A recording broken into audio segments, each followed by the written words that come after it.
welcome to the double cast of the day.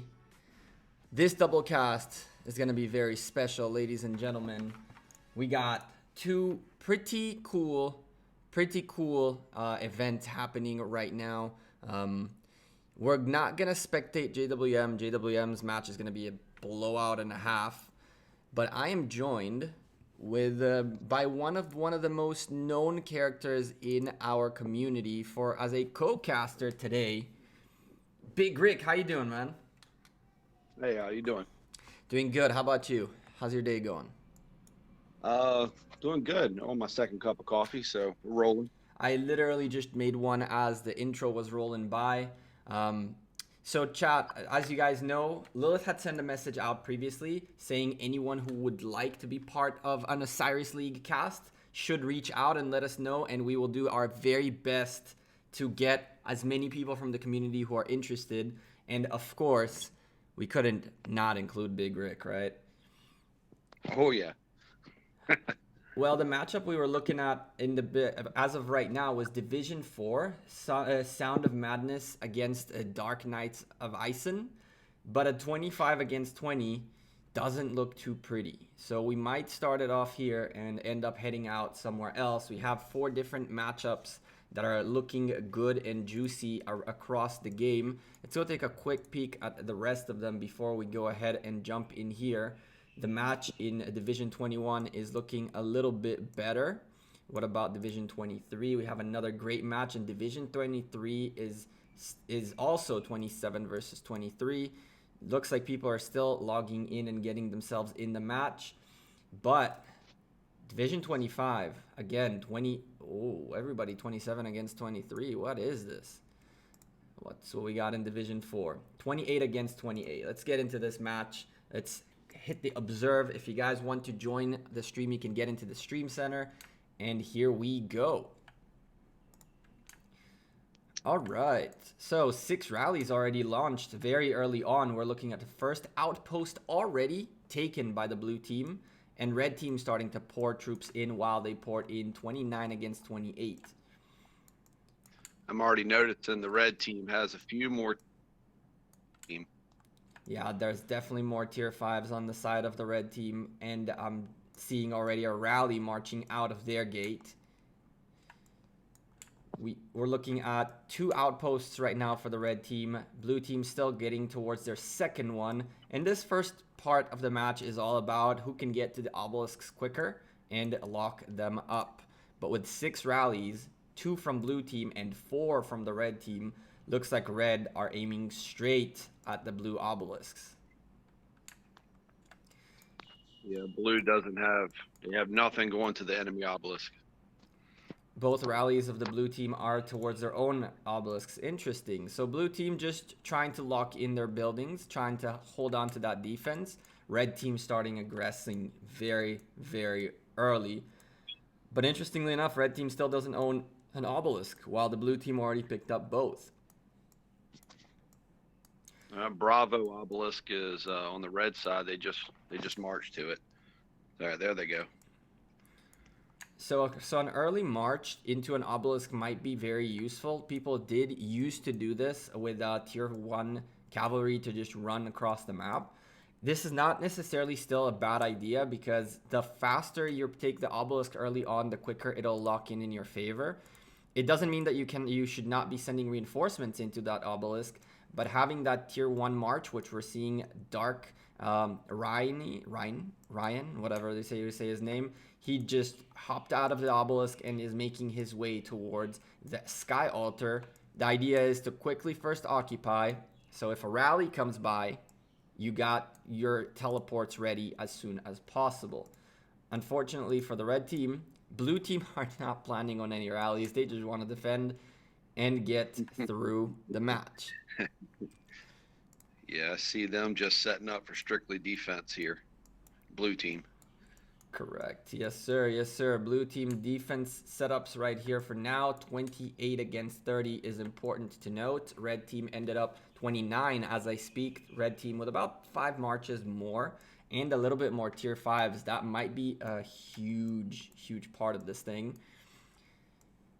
Let's see.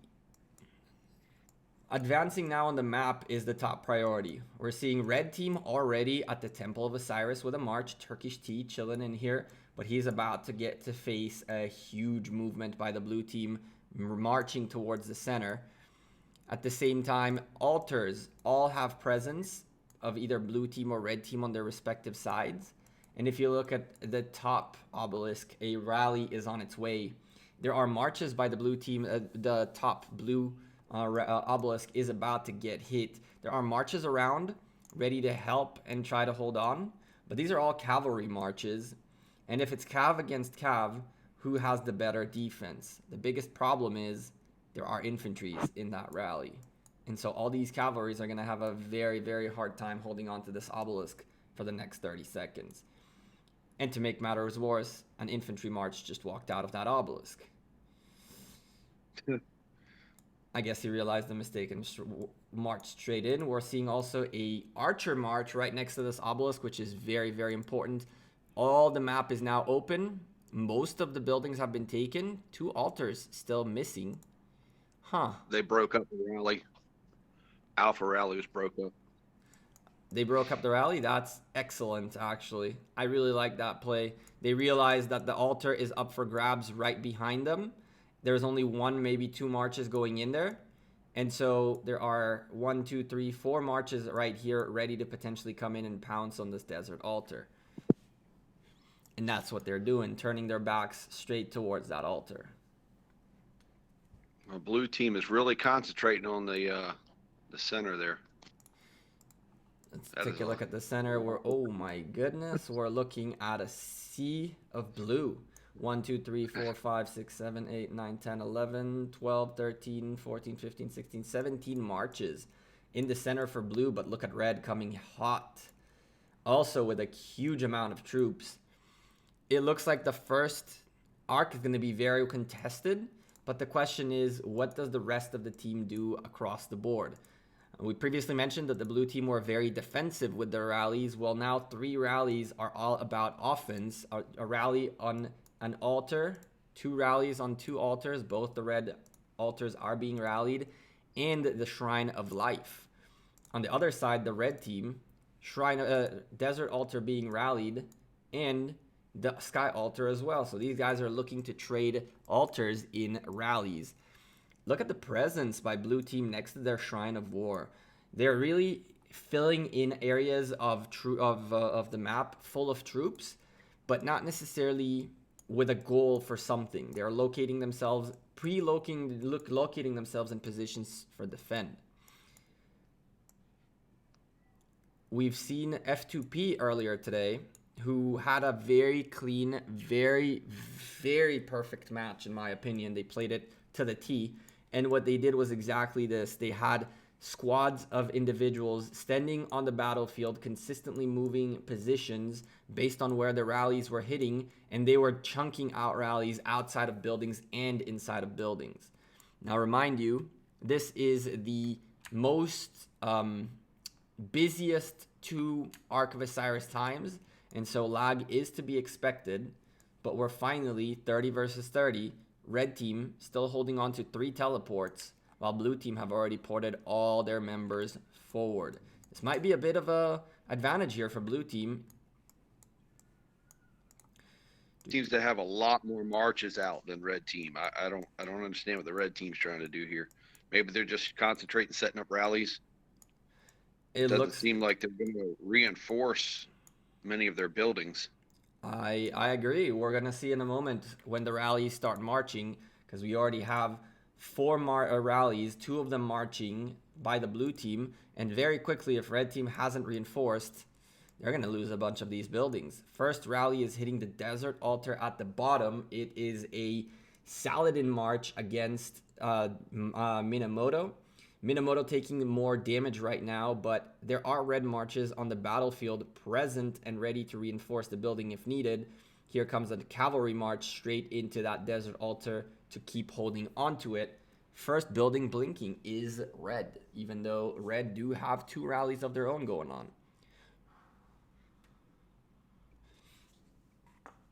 Let's take a look. What else we got here? Shrine of Life consistently being hit. We're looking at a rally on this Shrine of Life, but here come the tier 5. Oh boy, here come the tier 5 to the rescue. Yeah, they're trying to solo hit the rally. That ain't very smart.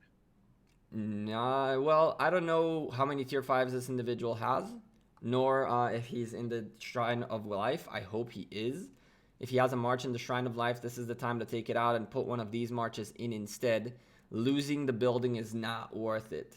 And red team are on that sky altar at the bottom, and they did take that first building away. So even though we're not seeing much presence by the red team on the map, we are seeing them taking buildings, and that's really the key factor here. Let's take a look, see if the blue team can take this desert altar away from the red team. Red team do have the marches around to help out. It looks like the desert altar is fallen. We have a Joan of Arc next to the rally, reinforcing giving those extra buffs to the rally. On top of that, solo marches all over the place. A Herman trying to silence out that desert altar a little bit, get it to cast less. And looks like the alpha sky altar is being rallied by a Khan. We have a Khan rally on the sky altar that's also doing huge damage. And look at the blue marches all over the place. All the big important buildings that the red team currently hold and are giving them points per minute are under risk right now. Shrine of War and 2 altars blinking like crazy. And the blue swarms are looking very, very strong. And goodbye, desert altar. There goes the blue. Come on. Bam. Blue team taking a desert altar away and evening up the altar count back. But they're about to try to get it in their favor with a sky altar being swarmed as well. I like what I'm seeing here. I'm seeing a Joan of Arc consistently on the battlefield, buffing up the troops around the building that is currently being rallied.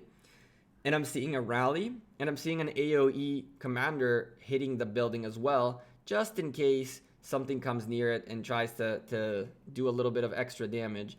Lots of red marches outside the sky altar, not getting in. Now getting in 1 or 2 of them, and they're going to need to get more of those inside that building. We've talked about this previously, and Big Greek, maybe you can give us some insight from your experience. I've noted more than once on stream that fighting outside the building could be good as long as you ensure that the building itself is secured. So as long as you have a march inside, your top priority should be swapping your march. We see Rodthgar right here fighting outside the sky altar and not going in at all. And they're about to lose the sky altar. How do you guys handle these kinds of situations? Yeah, you know, when I'm around it, I usually try and keep a few marches like they just lost. One, I'll try and keep out of combat as much as possible, especially if I have a reinforcement in the sky altar. Oh, I'll pull the sky altar troops out and insert the fresh troops. I just keep cycling through. Open field battling really doesn't help unless you know you're going to overwhelm them or it's going to turn the tide. Other than that, you know, really just avoiding that and making sure you have full sets of troops for reinforcements is actually much better.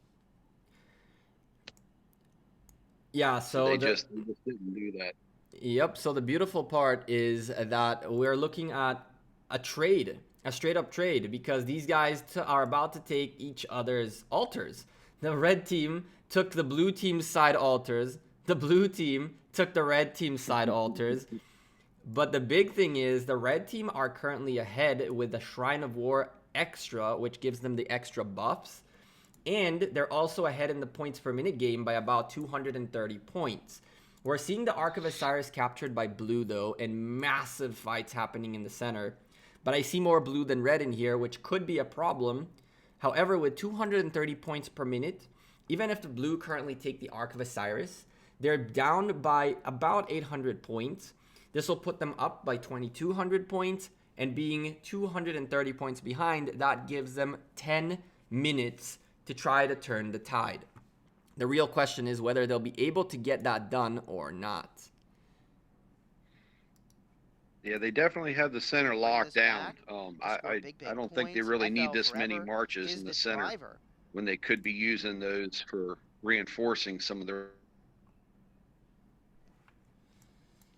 Yeah, you got a little bit cut off there. The beauties of Discord sometimes giving us a little bit of trouble.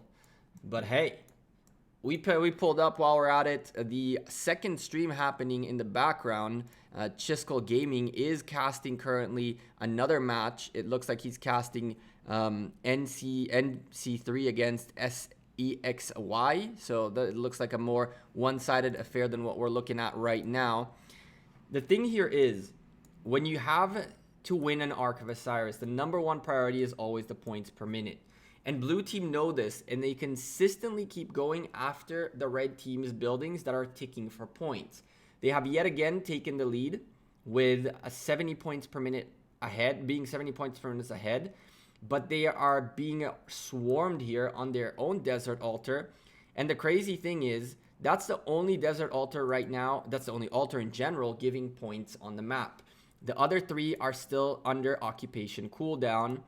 But unfortunately, for red team, blue team owns two of those, and one of them just started ticking for points. And so now the lead is 140 points per minute. They're closing down that gap that red team have already built up, which is about 800 points like they were previously. But now with this Ark of Osiris, they can really get themselves to a point where they don't only take the lead, but they take the lead and start running with it. That's perfect scenario for Ark of Osiris as far as winning a match. If you were to let the folks know, the folks watching the stream right now, Rick, what is probably the most common mistake you've seen you guys do, as well as other people watching when you watch Ark? What's the most common mistake you think people make, and how would you avoid it altogether? Way too much open field battling, I guess, just for bragging rights in the end, and wrong hero defending in like the altars. So many times I've seen, just a crappy hero in defense, and no one sees it to switch it. I mean, I've done it. I've done it several times. I just didn't catch it until it was almost too late. So it's almost like you need to have a designated individual who keeps an eye on the buildings that are being hit, and then something in some shape or form figure out how to let the people know, listen, we need a better commander out there. One thing I've always said, which is kind of unfair, right? But it's part of the mechanic, is that you can spectate your own alliance. So you can have the 31st player. The 31st player would be the guy who spectates, who is Overwatch, and consistently catches those mistakes. And that should be like, not the guy running the show, but the guy that when he talks about something, everybody gets quiet because Overwatch is now correcting something. And so that's a small tip I can give to other alliances who have that extra individual with the game sense to do it. But as we were speaking, red team picked up 2 altars out of the blue team's hands.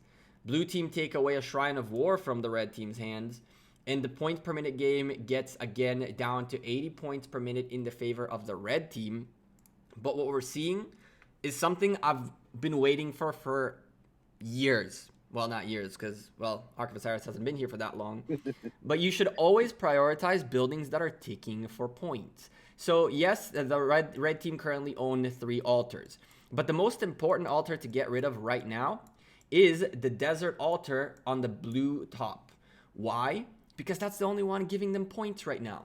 And so if you take it away from them, it won't be giving them points, and you still have a good few moments until you can go for the next altars, which still have 1 minute remaining, as well as 42 seconds remaining. So 150 points are not 150 points are not being made by these 2 buildings, and blue team are doing just that. Blue team are always going for the building that is ticking for points first, which is exactly what you want to do. They're not letting red team run away with a lead at any point. Red team did increase their lead to about 1,600 points, but with the Ark of Osiris in the firm grasp of the blue team, it doesn't seem like it's going to be an issue. And blue team are employing one more of the old tactics. Where is the Ark of Osiris going, Big Rick? I was thinking the same thing. It looks like they are marching all the way back to their zone with it. Yes, sir. So one of the tactics that we've been talking about for quite some time is the Ark of Osiris is a huge factor for a match to be won. So why not negate the factor altogether? If you have the ability to take that Ark of Osiris as far away as possible where it'll be secured in your favor, why not? Red team, by the way, doing the same exact thing. They're going for the buildings that are ticking for points first. And that keeps putting the blue team on such a back foot. Because again, another altar got taken away from them. And they did take the one that was ticking for points for the red team. But now they don't have one giving them points at all. And the other two are giving points to red.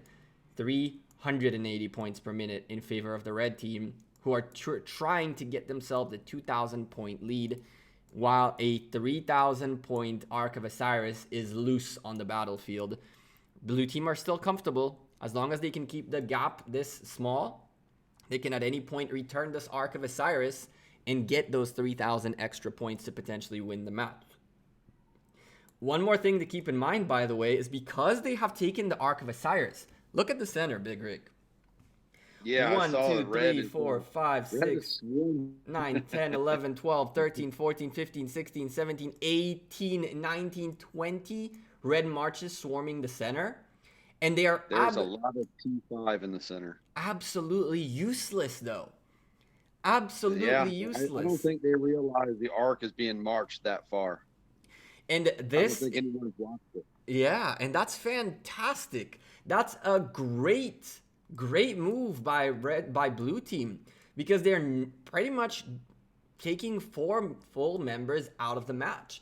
I see Turkish T with at least 5 marches here. Sir Mikey with 2. I see Jinko with 2 tier 5 marches in here, and a bunch of people with double marches cleaning the center. And blue team are just giving it to them. They don't care. The Ark is very well secured, and it's probably going to stay behind the back outpost. I'm assuming that's where it's going to end up eventually. Looks like perhaps the guy carrying the Ark just decided, all right, I'm going to stop right here. That's a little scary. You do want to bring it as close as possible to a building in case you do get attacked. You can insta claim it. But it looks like this guy is just standing there, chilling, waiting for maybe he disconnected or something like that. And that is trouble for blue team. If red team do manage to get that Ark back, they can march it. It'll take a long while, and it'll hurt quite a bit. The answer to where is the guy carrying the Ark lies at the bottom desert altar. He's currently leading a rally that's getting destroyed by the desert altar defense. What we got here? As you call it, Bravo altars. Both Bravo altars going very roughly right now.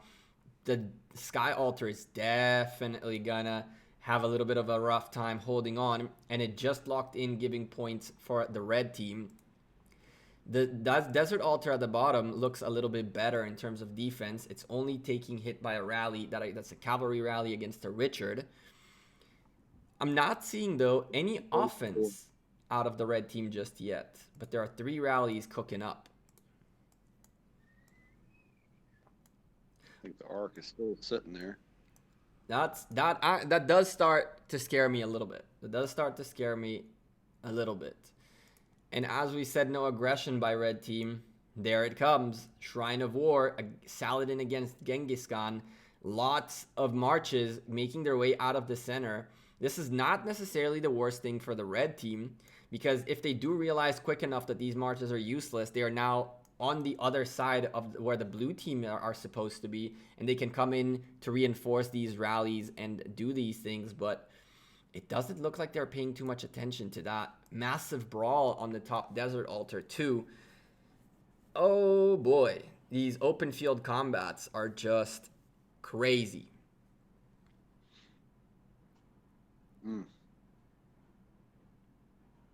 off a desert altar.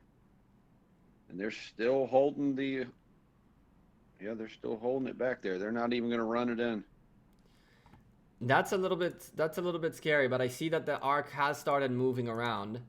It almost fell. It looks like a red march made its way there, and for some reason it's running away instead of stopping the arc from moving.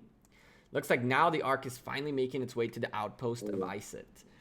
And again, the problem with that is they've let red overtake the center. So now they got to figure out a way to take the center back. Well, that is if they deliver the arc. The arc went from the outpost of Isit to start marching back towards the obelisk. And this is the play. This is hold on to the arc. But the problem here is they're not doing enough on the open field. And they're very quickly going to need that altar to get them, that Ark of Osiris to get delivered and get another one, because right now red team are 3,200 points ahead and 150 points ahead in the point per minute game. And so there is not one Ark of Osiris that is enough to help them win this match. As you mentioned, red overtaking the middle means now they don't only hold the center strong, but they also have the ability to take a left or a right and go help take more buildings away from the blue team. 150 points down means one altar ticking and waiting for occupation. Well, the red team is now soloing the Bravo Shrine of War. I guess they had out and all started soloing, so they're about to take that without a rally. I think there's a rally down here. Dizzy has been rallying here for a little bit. They're also solo swarming that on the top, but if you look at the bottom, Dizzy has a rally indeed in there. It's about to go down. It's been fighting for a little bit now, and break. There goes the rally, but so much blue presence here. They can just fill in this Shrine of War real quick, which they aren't doing. My goodness. Yeah, they're open field battling. And red team just backed off. Red team almost had that. That was probably the craziest. That was the craziest building I've seen in a while. Yeah, I don't get that. They could have just kept going at it. Blue team didn't reinforce at all. Unreal. Now they're pulling.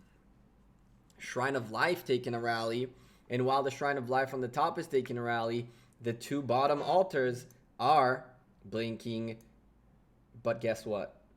Desert altar at the bottom is a Lohar with sieges. Looks like someone in the blue team is trying to be a little bit of a pain. That was a good troll. Nothing like a good troll to start the day. 29 minutes left in the matchup. We're halfway there. Red team with 3,400 points in the lead. Who is the guest caster? We're talking with Big Rick right now. And you know what, Alice? You are completely and utterly correct. Let me add a real quick text on the screen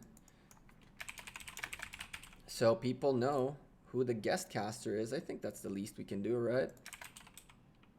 Guess. Oh yeah. Well, my voice needs to be able to tell. Big Rick from K149. Right? I think a Big Rick from K149 is a good idea. Give a little shout out to Kingdom 149 as well. Oh yeah. Bam. Here we go. Make this a little bit bigger. Oh, not that. Oh no. Wrong thing to move. Not the beer glass. Stream. You go down, go that way. Yeah. And you come down here. Bam. There we go. So now you're on the screen. People can know who you are. Guest casting. Big Rick from Kingdom 149 is our guest caster for the day. Does Big Rick stream too? I don't know. Maybe if you guys ask enough. No, I don't stream. I'm too good looking to stream. Damn. And very modest too. Sky Altar at the bottom getting swarmed by a lot of tier 5s and an Ethelfled. First time I see an Ethelfled on the battlefield today, and we saw F2P earlier today, Ethelfledding out the wazoo. Every single rally was getting hit by an Ethelfled. She's a super useful commander on the battlefield in Ark of Osiris. Every single non-tier 5 player should have a march, or even tier 5 players who don't necessarily have enough tier 5s should have a march with an Ethelfled on the field, being the support role, being the one doing the debuffs to the rallies, hitting your buildings, debuffing the buildings your rally is hitting. We're not seeing enough Ethelfled on the battlefield, and again, F2P had such an amazing match this morning that it'll most likely be the VOD that I will release today. And I think that it's one of those matches where everybody has something to learn out of. Brawny also mentioning an Ethelfled plus Joan March is the way to go. That way you debuff and buff at the same time. I think that's a fantastic advice. Ark of Osiris. Still chilling. Still sitting. Chilling. Doing its Smart thing. Now. I mean, there's no sense in turning it in if red has dominated the center. So that's... Indeed. And on top of that, the blue team have locked in the points per minute. They're now 590 to 590. It's an even matchup. It's an even matchup on this battlefield. And the crazy thing is, my goodness, the 4,000 points are not that much. You can at any point get 2-3 minutes of 200 points lead, and that'll be critical. Blue is definitely pushing to hold this Bravo Sky Altar. Yes, they are. There's a lot of marches out here, but I'm seeing a lot of tier 5s hitting this thing too. Oh boy. We have some folks letting us know here. Faye letting us know that the which Division 18 is a very close matchup as well. Interesting stuff, but I think that this matchup is this one's really a good one because that Ark being held is like a dark horse. It's one of those things where if blue team can get that enough of a lead to close this small gap, that Ark delivery at the end might be what seals the deal. And while blue team are fighting for dear life to hold on to the Sky Altar against 4 full infantry rallies and marches, no, 3 infantry marches, tier 5 infantry is going nuts on here. They're also... they need to get some reinforcements in there. Yep, and they're also rallying the Sky Altar at the top away from the red team. And it's a cavalry against cavalry situation with a few infantries making their way to reinforce the building. It looks like the reinforcements might just be in time, maybe. It's going to be a little bit of a tight fit right here, but the Sky Altar at the top looks to get an extra set of reinforcements and then another one coming in. And these two will give plenty of time for 3 or 4 more that are a few moments away from getting there. Infantries coming in against these cavalries is going to slow down the rally's progress. But again, BDE with a Joan of Arc making that infantry rally hurt. And it looks like this might have just not been enough. Sky Altar taken away just as another reinforcement march made its way. It's so close. It was so close. Buildings blinking everywhere, my friend. We have two shrines right now. 2 shrines right now going crazy. I see sieges on the battlefield for red team. YSG rally on the Shrine of Life. It looks like it's going to take it. It's looking strong. Very strong. Archer full march. Unfortunately for them, this means that most of the hold here is going to be archers. And with the cavalries right next door in the obelisk, I imagine holding onto this Shrine of Life won't be as easy. But look at this. 3 altars in favor of blue. Blue are 10 points ahead. And here we go. If blue team managed to get a little bit of more points, close that gap just a little bit more, that Arc is going to be everything. They are just below that 3,000 point threshold that they need for the Arc. They really want to close that gap to be below 3,000 points so that Arc will be the decisive factor. Remind you, provisions play a huge part in here. These guys are fighting quite a bit, but provisions can be what determines the outcome of this match. Because blue team are keeping it so close that they might think that because they have the arc, they will get 100, 200, maybe 400 points lead and win the match like that. But what happens if provisions come in last moment to make things much worse? Oh boy, what else is blinking here? Shrine of Life going crazy at the bottom. 2 solo marches hitting it. They're taking massive damage in return. Massive damage in return. And red team just need to make sure they pop 1 more march in here to guarantee the hold. And other than that, these 2 solo marches should be out of the way. The red team has a rally on the Bravo Sky Altar. Nope, never mind. They just broke that up. Oh, I wonder why. I wonder what made them break it up. Their rally on the desert altar at the top also failed. It was very close, and then a swarm of blue came up. And same can be said about the sky altar, which they are rallying, trying to rally away from the blue team right now and have massive presence on the field for sure. Here's what you were talking about. A Joan of Arc defending a sky altar is probably not the ideal commander to have. And there, just as we said it, Saladin takes over. One of the things that people forget is that when you leave the building, and you're the general is moving to someone else. And more often than not, people don't know that they're getting general next, and people don't notice that when they leave, they're leaving bad commanders in the buildings. And as such, even though the blue team just locked in that sky altar in their favor, red team took it right back, and still blue team 10 points ahead. Blue team still 10 points ahead per minute, but is that going to be enough to close that gap? They're going to need some provisions to come in, and so are going to need the red team. Listen, I've never seen this many buildings at all time waiting for occupation. And more than that, I've really never seen someone employ the hold on to the arc strat for this long. Yeah, that's the first time I've seen it. I've seen people holding on for a little bit. Yeah, I think they're hoping to close the gap enough to collect it at the last minute and try and jump ahead by a few points. I just don't think they're going to be able to close that gap. Oh, Big Rick already coming up with the predictions. And as you say that, the point per minute lead goes back in the favor of red team. 70 points per minute. That's not a lot, but it's enough to not let blue close that gap out. One more thing again that I'll emphasize over and over. Provisions. Provisions. We currently have no idea how many points are coming in from provisions. We might see that the only reason red team won this is because they had more provisions. But blue team have to pay attention to that.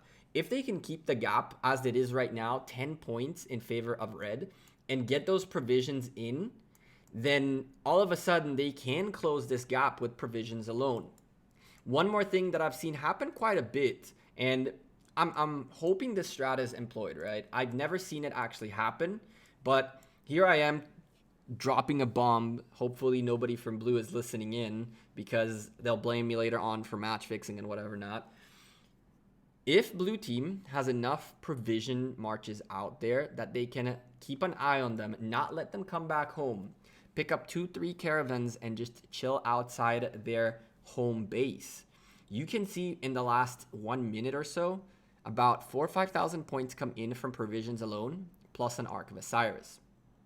So we don't know what the provisions game is just yet, but the gap in here is so small. I wasn't even going to talk about that because I didn't want to give away strategies.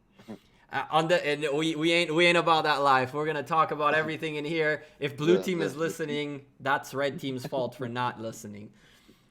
And blue team are back in the lead, 20 points ahead for blue team, and 2 of their altars being very, very, very contested. Look at the top desert altar. What show. Wow, so many marches on the open field. A Jones still there to reinforce that extra defense out there. I don't see any debuffs from red team, and I don't see any buffs from red team either. So I don't think they're giving the buffs and debuffs enough of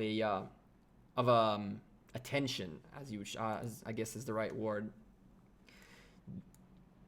Bravo Sky Altar defended. Bravo Shrine of Alpha Life. Shrine of Life is about to go down. Look at the Bravo Shrine of Life. Who is the lady holding on to the building? Thankfully for her, Ethelfled had to go up against only 3 marches. One of them had sieges, so it wasn't the craziest of things. It looks like the blue team might be running out of troops. Is that a possibility? It might be, but look at the gap. Look at the gap between the two teams. It's back down to under 2,000 points, 3,000 points. And this 565. We are looking not at points per minute gain. We're looking at provisions coming in, because the point per minute game has been going back and forth, and now red team taking the biggest lead in a while with, and just as I say that, it drops by 30 points. 200 down now to 170 points per minute. Blue team are doing everything they need to do correctly. Look at that outpost being taken away by Hyposia Sai, who also has the Ark of Osiris. Took away 30 points per minute from the red team. Anything you can to make them slow down. Those outposts are much more valuable than people realize. That's 90 points per minute. And yes, red team are about to reclaim it, but blue team had it for a good 40 seconds, and it'll take another 3 minutes for the building to give those 30 points back. So that's almost 4 minutes or 120 points that the red team have not gained because of a very, very small and smart play by one cavalry annoying march. The problem for blue, though, they're not pushing hard enough. 170 points per minute in the lead for the red team, and they are looking to grow that gap back. They just crossed the 3,000 threshold. 3,028 points lead for red team. Oh boy. I'm already calling this. We're gonna see. I think we're gonna see an upset. I think we're gonna see blue team sneak in a win. I really have a feeling that blue team are gonna sneak in a win. Yeah, it's gonna be close. Oh my god. I'm saying, listen, this is not necessarily the cleanest. This is not necessarily the cleanest of matches by neither teams, but it's one of the most interesting matches to see strategy-wise, because we're seeing a different strategy. We're seeing a strategy where blue team are just trying to hold on for dear life and holding on to an arc for an emergency backup plan. And as long as they keep the points as close as they are for the next 14 minutes or so, and get those caravans in and get those provisions in, that's all they really need. We've talked about this for so long, about how important buildings are. And blue team, again, being a pest, picking up another outpost away from the red team. But the buildings are important either to gain a lead, or to gain a lead, obviously. But if you can get to a point where you don't let the other team run away with it too much, and you take out that Ark of Osiris extra factor, now it's a matter of who has the better rallies, who has the most troops, who has the most patience, and who is the most focused team. Because if you slip up just by a little bit, red team, you can see red team taking an outpost, blue team taking an outpost, red altar blinking. It's just surreal. But unfortunately, but unfortunately for blue team, 270 points per minute for red team is very, very bad news. Very bad news. They cannot allow that to keep happening. And the worst part is, it might just get a little bit bigger as there are 60 more points about to come in per minute. And nothing from blue team in the near future that has to do with any taking away points from red team. The other way around. Red team rallying the Sky Altar. I think they're running low on troops. I see a lot of people with mixed marches with the siege. That looks like almost a full siege march. That's got mixed siege. Yep. It does look like blue team is starting to run out of troops. Is that a thing? Do you heal, though? That is the real question. Is it time to heal? Do you say, okay, we're close, we're too close, we can't let this slip between our fingers, we have the wild card right next to our house, let's get those heals going on and start pushing back? Because right now, 300 points per minute in the favor of red team means that they're going to get another 4,000 points before this match ends. And they're already almost 4,000 points ahead. So that arc hold is going to be useless if they cannot keep holding on to this situation. Look at the obelisk, bottom obelisk. Yeah, the Bravo blue team needs to hold that sky altar. They need to reinforce that thing. What I was whispering is how crazy. I don't know if you didn't see it. I randomly went to the obelisk to look what's going on there, and some sneaky tier 1 was trying to take that bottom obelisk away from blue team. He barely got caught out right next to the obelisk, so you know, a little bit of a pest move. But hey, blue team, desert altar on the top, about to be taken away from red. That's the kind of movement we needed to see. Sky altar on the top being rallied as well with a lot of presence on the field. They are really looking to take away these 300 points per minute away from red. And if they do that and take those points in their favor, manage to keep those points in their favor, there's still time to close that gap. The problem here is that blue team are losing the small buildings. Outpost of Iset on their side is about to lock in favor of red. And Outpost of Iset number 2 right there is also 2 minutes away. So those are 60 points that the blue team is not getting. Red team isn't either, but blue aren't too, which is a big problem. Point gap, points per minute game down to 160 points per minute game. And 4,000 point lead for the red team. Blue have to start pushing troops into the sky altar. Man, oh man, the sky altar at the bottom. They're just swarming it with red. How do you stop that? Yeah, you don't. I mean, they're going to lose this definitely. They just tried to reinforce it twice, and they sent small, looked like T3 marches, and almost died instantly. So, yeah, this is not looking good. Red team looking to take away 150 points per minute from blue. Oh boy, here it comes. The rally failed, but the swarm is going to take it. Yes, sir. And on top of that, 2 altars that blue team dropping in the arc. Blue team committed the arc in. There it is, ladies and gentlemen. The arc has been delivered, and now blue team really trying to get these desert altar at the bottom, pick up their outposts in return, sky altar at the top. Everything is blinking everywhere. Blue team are really trying to lock this down. They realized, listen, it's been too long. It's been too much. 390 points in their favor. Let's grab that arc. Let's see if we can maybe sneak out another arc. I don't know if they calculated it correctly. Perfect timing because no one's in the center, so they can swarm the center and get ready, I guess. I don't know. The real question is, Shrine of War is about to get rallied. Do they have time though? Obelisk going down from the blue team. Red team taking an obelisk away. Is it worth fighting for this obelisk right now? 10 minutes remaining in the match. Red team just... I don't know what happened. Look at the map. What the heck happened to blue team? All of a sudden, everything turned red. They pulled all their defenses for marches. This happens quite a bit, actually. Everyone pulls their defending troops and not realizing it, and a fast troop marches in and caps it.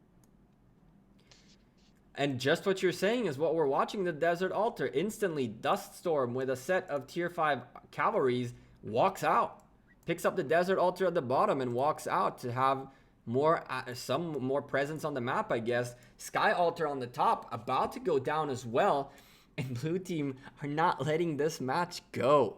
Blue team are not letting this match go. Wow. Look at this. Sky altar falling in a few seconds. And that will actually put the blue team in the lead. The blue team taking 3 altars. They are up by 70 points. And they have 2 altars waiting to tick for points. While 1 more altar is waiting for the red team for points. That was a good transition. Oh my god. I just said, what the hell happened? The whole map went red, and blue team were like, oh yeah, hold my beer, and went in. Look at this. I'm actually really impressed with this match, honestly. Even though it's not the cleanest of matches, it's one of those that you can clearly see both teams are acting and reacting to each other and adapting consistently. They're not all doing the same things over and over.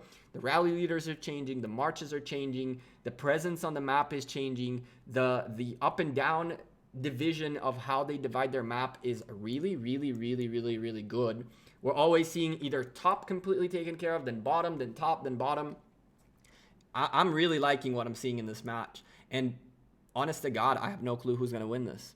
Because we're 1,800 points difference between the two. And provisions.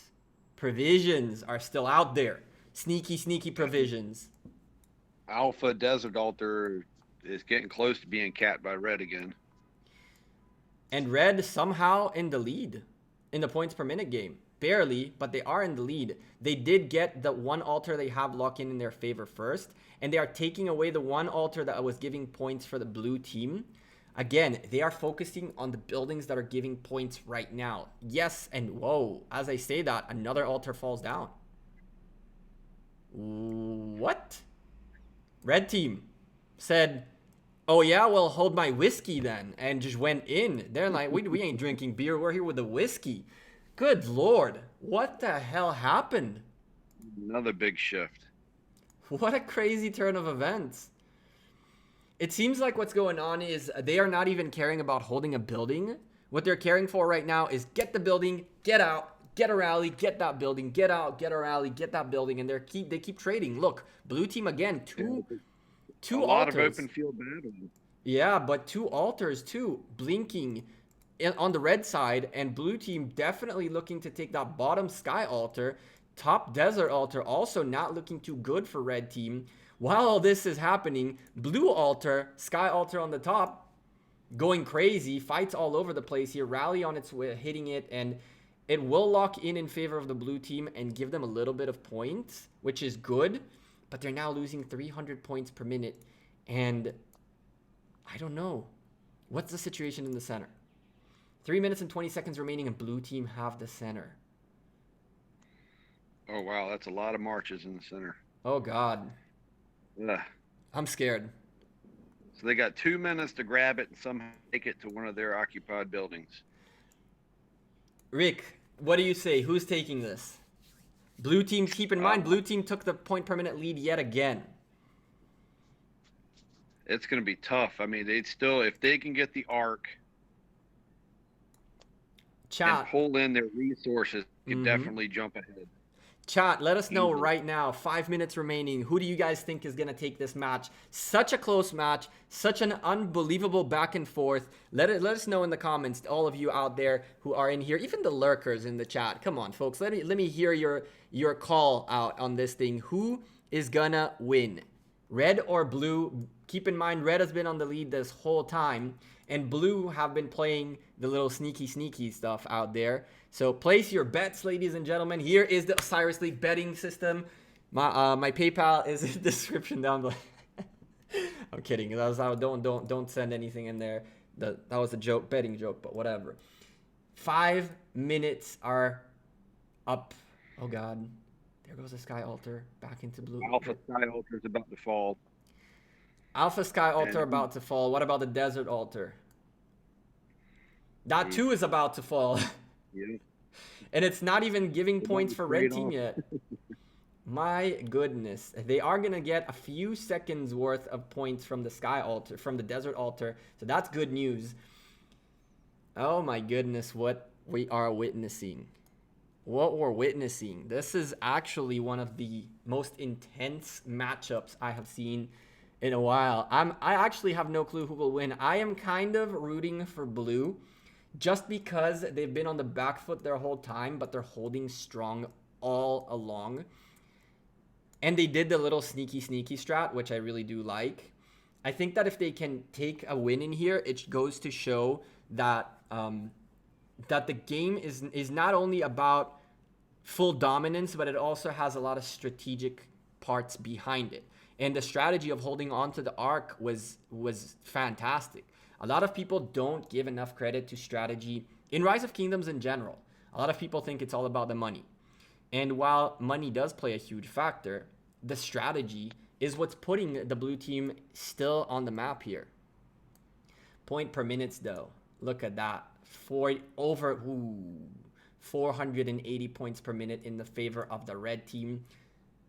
Osiris, Arc of Osiris is 3,500 points. 3,500 points, but red are pushing hard into that middle. Lots of tier 5s coming in here.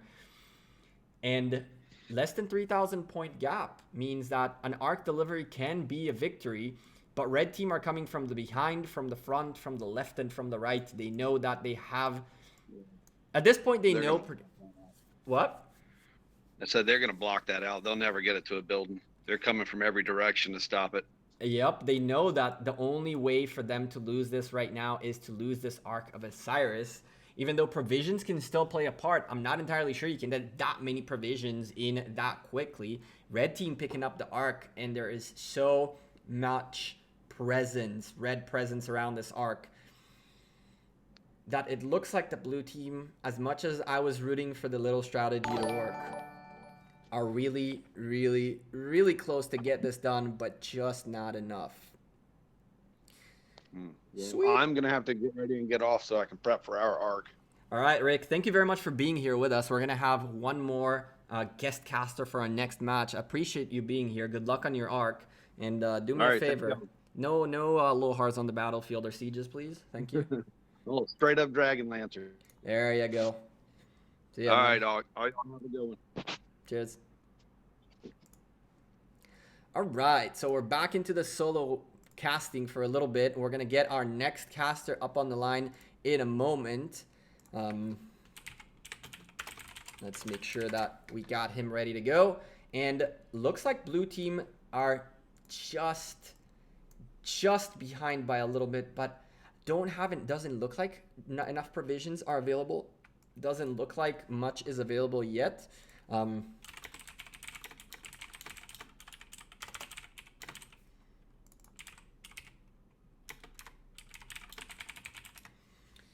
Let's start up the call with our next caster. In the meantime, I'll be deafing and chilling in here while he is standing by with us. And so here's the deal. Red team had a scare. Red team had a scare. I'm not going to say GG just yet because I still think that provisions might maybe get there. Regardless, you know what? You are right, Adnan. Let's get those GGs up in the chat for either team because I truly don't know what Red seem to have gotten this in the bag. So I think that Red did get a little bit of a scare happen in here. It was a very tough moment for a moment. It was a very tough moment for a little bit for Red team. When the arc is delivered successfully by Red team, it's going to be pretty much over. And I really hope that this march is doing what I think it's doing. No, it's not. Okay, cool. So what I thought this march was doing is marching on top of the rally of the march with the arc. And that way it's harder to click on this march. Victory for the red team. Let's get those GGs up in the chat for the red team. Blue team had a really, really, really good showing. I think it was fantastic matchup. And I believe we're going to probably release this VOD at some time in during this coming week. I'm not going to be releasing all the VODs of all the casts today. We're going to definitely take this one and potentially talk a little bit about it in more depth. And perhaps cut off a little bit of my voice commentating and add after the game analysis. Maybe do something with that. GG's to the red team. And now let's go take a look. Provision score was pretty even. Occupation score was what really killed it in here. And the 3,000 point arc was just not enough. Look at the kills. Look at the kills and the heals. Red team wanted it more. Red team definitely wanted it more. And the occupation went in their favor. Everything went in their favor. The healing was pretty nuts.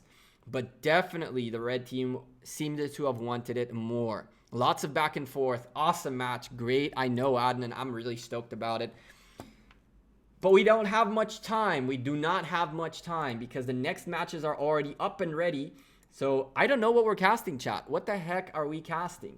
Let's go take a look. White Tiger's in here, so I'm assuming Chiskel went on to let's take a look. Remove that. Cool. Oh, he's casting his own match. Awesome. Cool, cool. Put that on the back right here so we can take a look at that here and there. Not only casting a match, but also playing one. That's awesome. All right, what we got here? Let's get our next guest caster on because we need to get this going. Our next guest caster is Jedi Mind joining us. He's another individual who once I said on stream, and Lilith have said it as well. Anyone who wants to be a guest caster is more than welcome to hit me up, not only for this but also for Osiris League, the official league itself. We're gonna have already a few of these awesome people casting with us, so if you guys want to join, come join us. Jedi, how you doing, man? Yeah, pretty cool, man. How about you? Doing fantastic. I don't know what we're casting. Let's go take a quick look, see if we can find something interesting. I haven't. Yeah, I saw a couple in Division 2. Division that look 2. pretty tasty. Let's take a look. Ooh, I like it. What are we going for? First or second match? I kind of like the first one because there's a lot of firepower, but the second. Me too, yeah. We're going for the first one then. Let's go. Bam. 14 observers in here. Chat, just a quick reminder, you guys right now have the stream center where you can click in here and it'll take you to the YouTube Rise of Kingdoms page in which you will find the streams happening right now. I don't see the streams in here for some reason. This page never works for me really well, but apparently some of you folks have joined us from here. So make sure it's your arc is 4 hours out. Big Rick, you little troll. If you want to come join us, we can try to get you into this call as well and keep casting. If you feel like it, just let me know. Let's get into this match. Enter as an observer. And Jedi, I'm going to do a quick spiel I always do with ARC really quickly just to get people who don't understand what ARC is early on. I didn't get a chance to do it last time because we started up a bit late. That was my mistake. But as I always do, Ark of Osiris is a game of points per minute. Each team has a set of points per minute that you're going to see on your HUD on your screen right here. That's their points and the point per minute each team is making. We're looking at a 29 against a 27 as of right now, which can be problematic for red team. The map is a mirrored map that has 2 layers. The initial layer is the one that is currently open for occupation, and it's right now being contested for. You're going to see the teams starting to take these buildings very quickly. The most important buildings in this layer are the obelisks. The reason for that, once you occupy them, you can teleport from the initial zone all the way to the obelisks. And when you do that, you're saving yourself a good 2-3 minutes worth of march time. That's for both sides. Once that happens, on the 52nd minute of the match, the shrines and altars open up, and the shrines and altars are where the juice really is. The biggest and most important buildings are the altars that give 150 points per minute each. And on top of that, they are more than half of the points on the map, which is very, very, very important. A 30 against 28, blue team starting to take over their side. So far, obelisk and outpost. And on the red team, 1 outpost. Jedi, what are the things we're going to keep our eyes on today?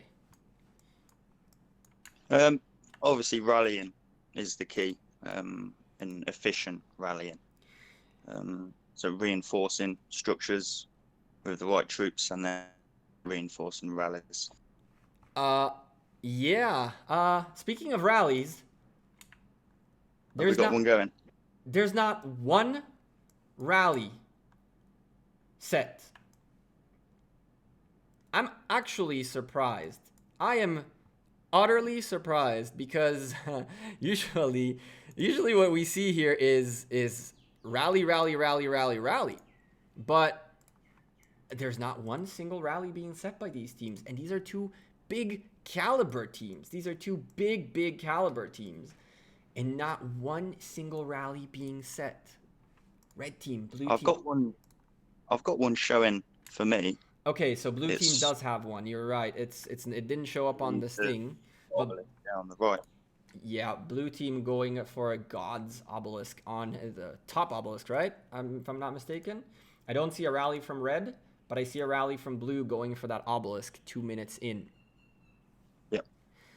2 minutes left on this obelisk, and marches making their way to defend it. I'm seeing lots of good, that looks like cavalries, tier 5 cavalries, and tier 5 infantries making their way into the obelisk, which means the defense should be solid. both sides taking both parts of the map. One thing that I have not pointed out, which I tended to do as well, which is important for those of you who've never watched Ark of Osiris before. First occupation of buildings is key. There are extra bonus points for first occupying a building, 75 for an individual and 750 for an alliance, for a kingdom, alliance, whatever. And so it is very important to get those first buildings secured. If you don't get those first buildings secured, it's going to be so much tougher to get back, because that's how teams get an early lead quickly. Because blue team were faster to an outpost, we're now looking at the blue team gaining 30 points per minute, a little bit ahead of the red team. And of course, their first occupation bonus on the outpost, the 80 initial points, is going to give them a slight lead early on. Just a very slight one.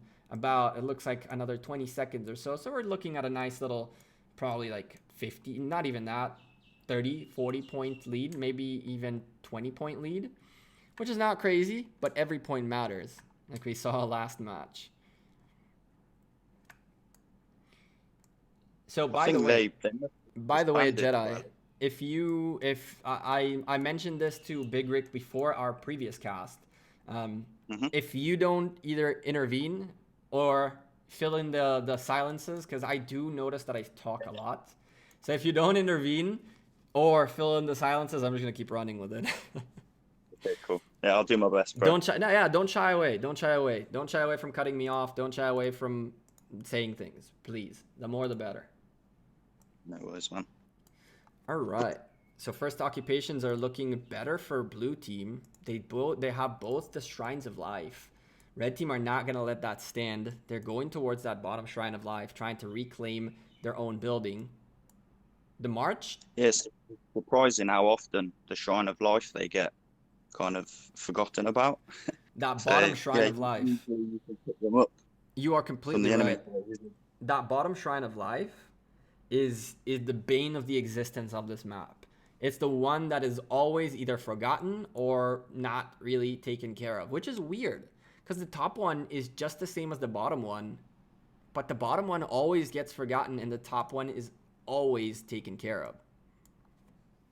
Yeah, it is strange. What I tend to do with my T1, I take the outpost on the left, and then I take the obelisk, and then I put the T1 cav by the shrine, and then I can still take the shrine and then teleport and then just recall a T1 cav back to base. Jedi, which kingdom are you from? 279. 279, that's right. Bam. Someone commented that Big Rick changed his voice, and what they were referring to was the label on the screen. That is the label letting the folks know who you are, helping out as the guest caster. So now it is reflected. A Jedi Mind from Kingdom 279 on the call with us. Yeah, Big Rick had a little bit of that whiskey we were talking about earlier, and all of a sudden his voice changed.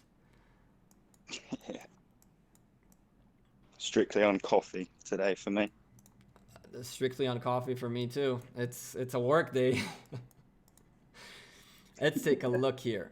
Map is pretty well divided, evened out down to the T. But the advantage goes to the blue team because they did delay the occupation of the Shrine of Life. They did not manage to get first occupation away from the red team, but it will take the red team a couple of extra minutes to get those extra 80 points per minute. And that will give the blue team, again, a slight lead, which every slight lead matters. They're right now 100 points ahead, and they will probably get to a 200-point lead, which is relatively low. But if they can continuously keep gaining that gap, the more the better. Looks like we've got some action. The desert altar on the left side. Looks like a full archer with Caesar. Where? Coming Sorry? in. But the desert altar on the left. Desert altar on the left. We have a full archer march. But look at well reinforced, but yeah, they've got some defense there as well. The big thing right here is this Genghis Khan by Marie 0530. That's a full cavalry march against those archers. It's gonna blow if Marie does pay attention to it, though. It seems like, I'm guessing it's a her. It seems like she is very much in there and kind of AFK. Now she realizes what's going on. Oh, that blows. What do you think to Caesar rallies in the arc? Caesar rallies in the arc are oh, that sucks. I messed up on something. Caesar rallies on the arc are not necessarily a bad thing.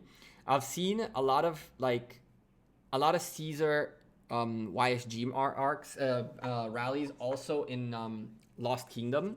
It's kind of a shift in the meta where archers are so strong because of YSG that having that extra leader at the front and YSG in the back just doing the crazy damage and allowing your troops to get more attack from the leader as well as more troops in a rally. The archers are so strong as a unit that it's not a bad idea at all. I've been more of a fan of seeing Frederick and YSG marches over Caesar and YSG marches. But the crazy thing is, believe it or not, and this is an actual fact, chat, by the way, it seems like the individuals playing this game love Julius Caesar. I guess because Caesar is someone who is relatively known. That's the first guy that usually gets maxed by a huge part of the population in Rise of Kingdoms. So it wouldn't surprise me if Julius Caesar is leading here, primarily because the individual leading the rally doesn't have Freddy maxed out. Buildings blinking really everywhere. Yeah, buildings blinking everywhere, my man. We have 2 Shrines of Life blinking and a Desert Altar as well. 590 means nothing good for the red team because they're right now about 70 points behind. And if it's, oh, my neighbors are going crazy. If it's a game of provisions, 590, this can be very, very rough for the red team who are already on the back foot. Yeah, so the Blues are rallying the Sky Altar as well. Oh, God. Sky Altar getting rallied for real. But, ooh. I forgot the guys from God are Lelanzilla and co. I know these guys. We've seen them a couple times on the channel already. I think we've streamed their arc once, and we definitely have a few videos of their massive fights in their old kingdom as well as in their new one and in Lost Kingdom. When you cast and record and make videos of so many alliances in the community, you more often than not forget the alliances themselves, not because they're not meaningful or cool, but because how can you remember 90 plus kingdoms and 100 plus alliances that I've had the opportunity to cover with time as a content creator? But there are names that you remember, and someone like Lelanzilla is someone I always remember, one of the nicest people I've met from God. And even though I do know this alliance, I'm like, wow, my brain is dead. Hey, at least I remember them right now, and it looks like they're a little bit on the back foot. 300 points per minute 300 points in the favor of blue team, in 150 points per minute in favor for them, as they have taken one of those altars away from the red team. The Sky Altar on the left, they rallied God's Rally, which I think is quite cool. So yeah, it looks like they're going to hold the Sky Altar on the left. It was struggling before the counter rally came. Counter rally is what saved the Sky Altar. Very nice play by the blue team, but the Ark of Osiris has appeared, and the blue team seem to be very in control of the center. They're making the correct play, dropping the Ark on their side. We've seen a couple times people drop the Ark on the opposite side and having to walk around the Temple of Osiris, which takes 15 long seconds to do it. Now God have to really stop this tier 1 march from marching its way out of here. Tier 1 cavalry marching its way out of here. And it even looks like there was a shield effect from someone, from this Alexander right here, protecting it for a little bit. And Ricky Rick is not Big Rick, but Ricky Rick is here defending the blue march that has the Ark of Osiris. Boy, oh boy, this is becoming a problem. Pretty smart move by the Ark carrier. Is Belisarius, and he's intentionally wounded him, so he's going a bit faster. Cool. He's on less than half health, so that's pretty smart. That's a really good play. He intentionally got rid of over half of his march by hitting a little bit of extra red stuff, And now he essentially enabled Belisarius extra speed. Cool. That's actually a really, really good observation, Jedi, that I wasn't even paying attention to. The little details. The little details really, really matter. Oh yeah, they add up if you get several little details going. 100%. 100%. And I keep looking at my phone because I screwed up and didn't sign up for a training session. And while I was casting with Big Rick, one spot opened up, but it took me too long to see it. So now it's a rip. Hopefully it'll open up. I have 47 more minutes for someone to drop out and for me to be able to get in. So I'm going to keep an eye on my phone a little bit, Chad. I apologize for that. But as you mentioned, that little detail is what's getting this arc moving so fast. And the question is, why is Marie focusing on a solo march next to the Shrine of War while this arc is making its way straight to her? Marie there was a red rally that was hitting that Shrine of War, so I think Marie was trying to make it there, but literally didn't make it there by 2 seconds to reinforce the rally. And she just now realized that march. She stopped that arc? Oh, those are tier ones. They were barely. Oh, made it. They made it in. Marie kind of kicking herself right there because she definitely could have stopped that arc for a little bit longer. Another march by Marie could have been really influential here, and they could have potentially slowed down this. Blue team starting to run away with it, my man. 4,200 points in the lead for the blue team. They have a sole and utter control of the center, and they're leading the point per minute game by 220 points. The red team is not out of this yet, my man. This red team is not out of this at all. They still have plenty of time to come back. But what they're going to have to do is, first of all, take the lead back in their favor on the point per minute game, and then force the blue team to have to start reacting to their actions. We've talked about this quite a bit. Arc of Osiris is someone is driving and the other team is reacting to that driver. And so right now it looks like the blue team are the ones in the driver's seat, and the red team are the ones reacting consistently and just not able to take that momentum away from the blue team. The way you take momentum away... go ahead. I think the red team are making a mistake here. They're rallying the blue team obelisk at the top. It looks like a mixed rally as well, so it's not going that fast. Very good observation. This Julius Caesar march passed by a sky altar that was being rallied by blue, and instead of breaking this rally and sticking it into the sky altar that was giving points to the red team, they went on to march forward towards the obelisk of the blue team. And blue are very much aware of this. Blue are already sending the reinforcements into the obelisk and may have even started a counter rally. And so this rally that is marching across map march might not really be as influential. When you're not winning the point per minute game, getting an enemy obelisk is actually bad for you. Why? Because now you have an opportunity to port behind enemy lines and try to be a little bit of a nuisance. The problem here is all this takes time. And when your strategy shifts to waiting for something to happen while the other team is just blasting points per minute, every minute matters. And a good example right here is the fact that blue team have 3 altars secured in their favor. And they're already winning the point per minute game by an astonishing 370 points per minute. If the red team doesn't react quickly, within a minute and a half, that number is going to grow. And then the blue team can start forgetting about the center as well, because quite frankly, they don't really need those points because they are so much in the driver's seat when it comes to points per minute and the momentum of the match that they are the ones to choose whether they give red team the arc or not. What do I mean by that? They can decide, okay, you guys take the arc, we take the rest of your buildings. Or, okay, go ahead and try to take a couple of our buildings. You're welcome to take 2 altars away, but you'll lose the arc in return.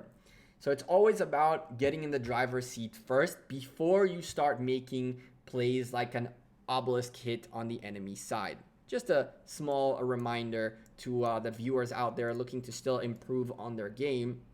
Get in the driver's seat first and then start steering the car around. Don't try to steer and try to make a change, a dramatic play like an obelisk type of play without having the steering wheel in your hand, or else nothing happens. I love the analogy of the driver's seat. They did a nice move on the Sky Altar on the right. They managed to retake it before it started making points for blue. So yeah, they got it back within the 3 minutes.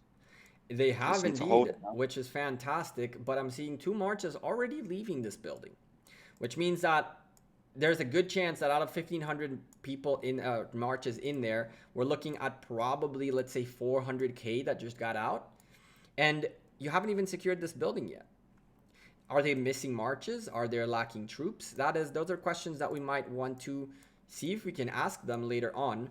But I don't know. I really don't know what. I've noticed when I looked at the matchups earlier, I did notice that the red team, they were like Kingdom 213, I think, and 30. So I did think maybe the age of the kingdom and the amount of troops would factor in. That and the fact that perhaps maybe God are in a very tough Lost Kingdom right now, or just, had a little bit of a presence issue. We saw that the match started with less people in there. And in case you don't know, Faye pointed this out on the chat, that essentially once the 3 minutes are up, the reinforcements can start coming in. And so when we saw towards the beginning of the match people porting in, the likelihood of them being reinforcements is real. And so if you're putting in reinforcements in who are not the top tier, they're not your number one priority team, now you got to synchronize these people into a strategy that they might not be as well oiled in, and communication can be a really tough situation. Blue team's still holding on to 3 altars, and they have been doing it all match long. Once that red altar closes in their favor in about a minute, they are going to close down that gap from 370 points down to 220. But that's not enough, because the red team are back on their back foot now by almost 6,000 points. The massive fights happening in the center for a 3,500 point arc are real. But look at the blue team. Look at that bottom obelisk. Wow. So 1, 2, 3, 4, 5, 6, 7, 8 marches stayed back against 2 small marches. You guys aren't seeing it, but there's another march underneath it. 2 small marches worth of a rally held back a full 4 or 5 sets of tier 5s away from being on the battlefield and away from being able to react and start getting things done. But the desert altar at the bottom is getting rallied. There's plenty red presence here as well as blue presence. But if you take a look at the desert altar, blue have a lot of marches making their way to the center from the back. They want to lock in that exit from red team. They're trying to come in from behind, from the front, from every direction, so red team cannot get that arc taken care of. What a crazy thing. Yeah, there's a full cav rally coming on the red sky altar on the right. I think this is going to go down easy, because all I've seen is red armies leaving the sky altar. I've not seen any reinforcements. Oh yeah, if it's all about reinforcements right now and it's all about like a quick march right here, let's take a look. Even though the desert altar, we're gonna jump between the desert and sky altar. Desert altar is looking okay for the red team. Blue team with an Ethelfled on the battlefield means this rally is getting debuffed. One of those very important marches we should be seeing more and more on the Osiris League as things progress. Shrine of War also being fought for, but that sneaky cavalry rally going in on the sky altar. There is some defense in the sky altar. It is indeed doing damage to the rally, but the rally is definitely putting in the work more than it's getting hit. And if red team doesn't have any presence nearby, which I don't see any, even around this obelisk, it doesn't look like there are people nearby with marches to secure this sky altar, it might fall. Looks like the rally is getting chunked a little bit. There is a YSG in there doing massive damage. This is the Freddy YSG march I was talking about. Look at the Freddy YSG march. How much damage it's doing to a full cavalry. I could have sworn this is going to go down relatively easy, and so did you, but look at this. Yeah, it's going to be tight. It's going to be a tight one, and quite frankly, even if blue take it, they're not going to have that much in here to hold on to it. The problem is they're going to stop the red team from getting the 150 points per minute, which they're currently getting. This is going to go down to the T. My goodness. Red team just needs to get one march in here, a quick cav in here, and it's theirs. Looks like the red team. My goodness. The beauty of the Freddy YSG being watched live on stream. This is actually pretty nuts. The damage was very much in the favor of blue team early on, and it really quickly shifted with Freddy and YSG working together. There is a red march on its way to this altar. There is a red march. I saw a little bit of a blinking. Nope. Immortus said, screw it. I'm going the other way. Oh, no way. Yeah, I was just zooming in and zooming out trying to find him again. Oh. As he walked up. Oh, no, he is coming. He turned back, but is he going to be in time? He turned away, and now there's another march by Ryan. A mixed march that is walking a bit slow. This could be super, super, super close. If the march makes it in, the rally is screwed. The question is whether the march is making it in or doesn't even need to be there, because this rally is going down. I'm actually surprised.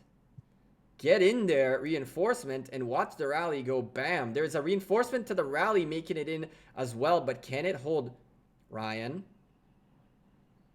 Get in there. Ryan. He might have to swap his troops out. Oh, no. What's he doing? Ryan. If that oh my lordy. That solo march right there can turn and hit that desert altar and sky altar and take it right away. Ryan needs to pull his troops out of there. There it is. And put a new set of troops in quickly. Oh God, he just pulled out. No, this is a new set of troops. There goes one guy out of the sky altar. Now this is going to be tight. This is going to be very tight. Ryan bringing in some tier 5s is going to be key here. Boy, oh boy, the sky altar is prevailing. The sky altar did prevail. They're also rallying the desert altar as well on that side, and it looks like they're going to take it. Yes, sir. Red team coming back into this, baby. Let's go. 440 points for each team right now. As soon as this desert altar goes away, sky altar at the bottom getting rallied as well. Less successfully though by Lilandilla. Problem for red team is blue have a very good hold of the Ark of Osiris. There are a lot of red marches trying to chase it and get rid of it, and they are chunking it down. But the points per minute game is right now even with a 6,000 point lead for blue, which means unless red can really take this arc away and start earning those points per minute, which they're just now taking the lead by 150 points per minute. My goodness, this could be a tight one as well. 30 minutes remaining, half of the match is already out of the way. Can we see some more? Oh, people keep picking up the arc. I always think it's best to clear the battlefield, and then pick it up. Unless you've got a couple cheap teams, you can try to pick it up with that. But so we talked about that last cast. I agree with you to an extent. If you have enough presence like blue does, picking up the arc and continuously just moving it 10 feet and then dropping it 10 feet and then dropping it can be very, very good for you. The cost is troops and the cost is marches. If you have the troops available, then why not? Right now, you have a full infantry march walking as slow as it can walk. The slowest ever march on the history of Ark of Osiris, I think. The slowest march on Ark of Osiris history, but look at how much it's progressing. Yes, the red team do have a little bit of presence here, but blue team are taking care of that, and that arc is marching forward. And it looks like blue team will secure it, even though they are losing the point per minute game quite drastically. Red team just taking away the sky altar from blue team. Blue team still waiting for that desert altar that they just picked up away from the red team to lock in their favor. And red team with 150 points per minute lead again are just waiting for their buildings to lock in and start gaining those points. Shrine of War rally, not looking too pretty at the top. And a Shrine of Life rally at the bottom too. Dear Lord, that Shrine of Life rally is not going to be too successful, but the Shrine of War is definitely looking strong. Even though there is a swarm trying to get rid of that rally as much as possible, the building is going to fall and the 80 points per minute out of the way for the red team. Yeah, he should have maybe tried to, like, in that Shrine of War, was it Cabby Loan? I think if he did have troops in there, he could have just kept swapping his wounded for the healthy army. Indeed. Might have been better than on the swarm. Completely agree. We've talked with Big Rick as well in the previous cast. The fact that, you know, these open field combats are really a killer. The Desert Altar going back to blue. Red team had it for a few moments, picked up a couple of points out of it, but now blue back in the driver's seat. It looked like Red got their hands on the wheel, right? Red got one hands on the wheel. They are sitting in the back reaching forward and holding onto the wheel, trying to swap seats with the blue team, but blue team are not about that life. Blue team took 2 altars away from red team, which is important. Now it's a 2v2 on the altar game, but they have both Shrines of War, meaning more army buffs, more fighting buffs in their favor. And they're holding on to pretty much every building. Lelenzilla trying to be a little sneaky on the outpost of Iset in the back. But even that outpost is relatively well secured. Very, very smart play by blue team. And red team now trying to get their Shrine of War back with a couple of solo marches. That, by the way, look like they might be successful. They might be successful at taking this Shrine of War back. But blue team... I think they've got a rally coming as well. Yeah, but blue team already did their job. They stopped red team from gaining these points. And even though nothing changes in the point per minute game right now because blue team still haven't secured that building, they did stop red team from gaining 80 points per minute for a good 5 minutes, which is 400 points out the window. Sky Altar at the bottom, secured for red team, but being rallied, and massive troops coming in to try to take that away from the red team. Red team is solo hitting the rally with a YSG who is doing damage to the solo hits, doing damage to the solo marches around as well, which is not necessarily the worst play ever. But the problem is the Sky Altar really needs reinforcements, and it needs them quickly. 510 points against 440 points means a nice little 70-point lead for the red team. But that's not the kind of lead that closes at an almost 10,000 point gap between these two teams. Red team are going to need more. Red team are definitely going to need more to be able to secure this.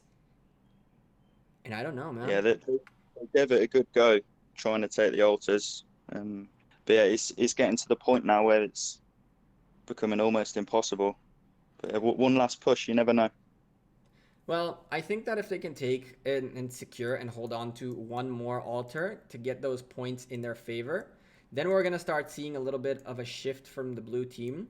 Because right now, blue team is so much in control that they haven't yet missed a beat. Meaning they know what they're doing and they're always acting rather than reacting.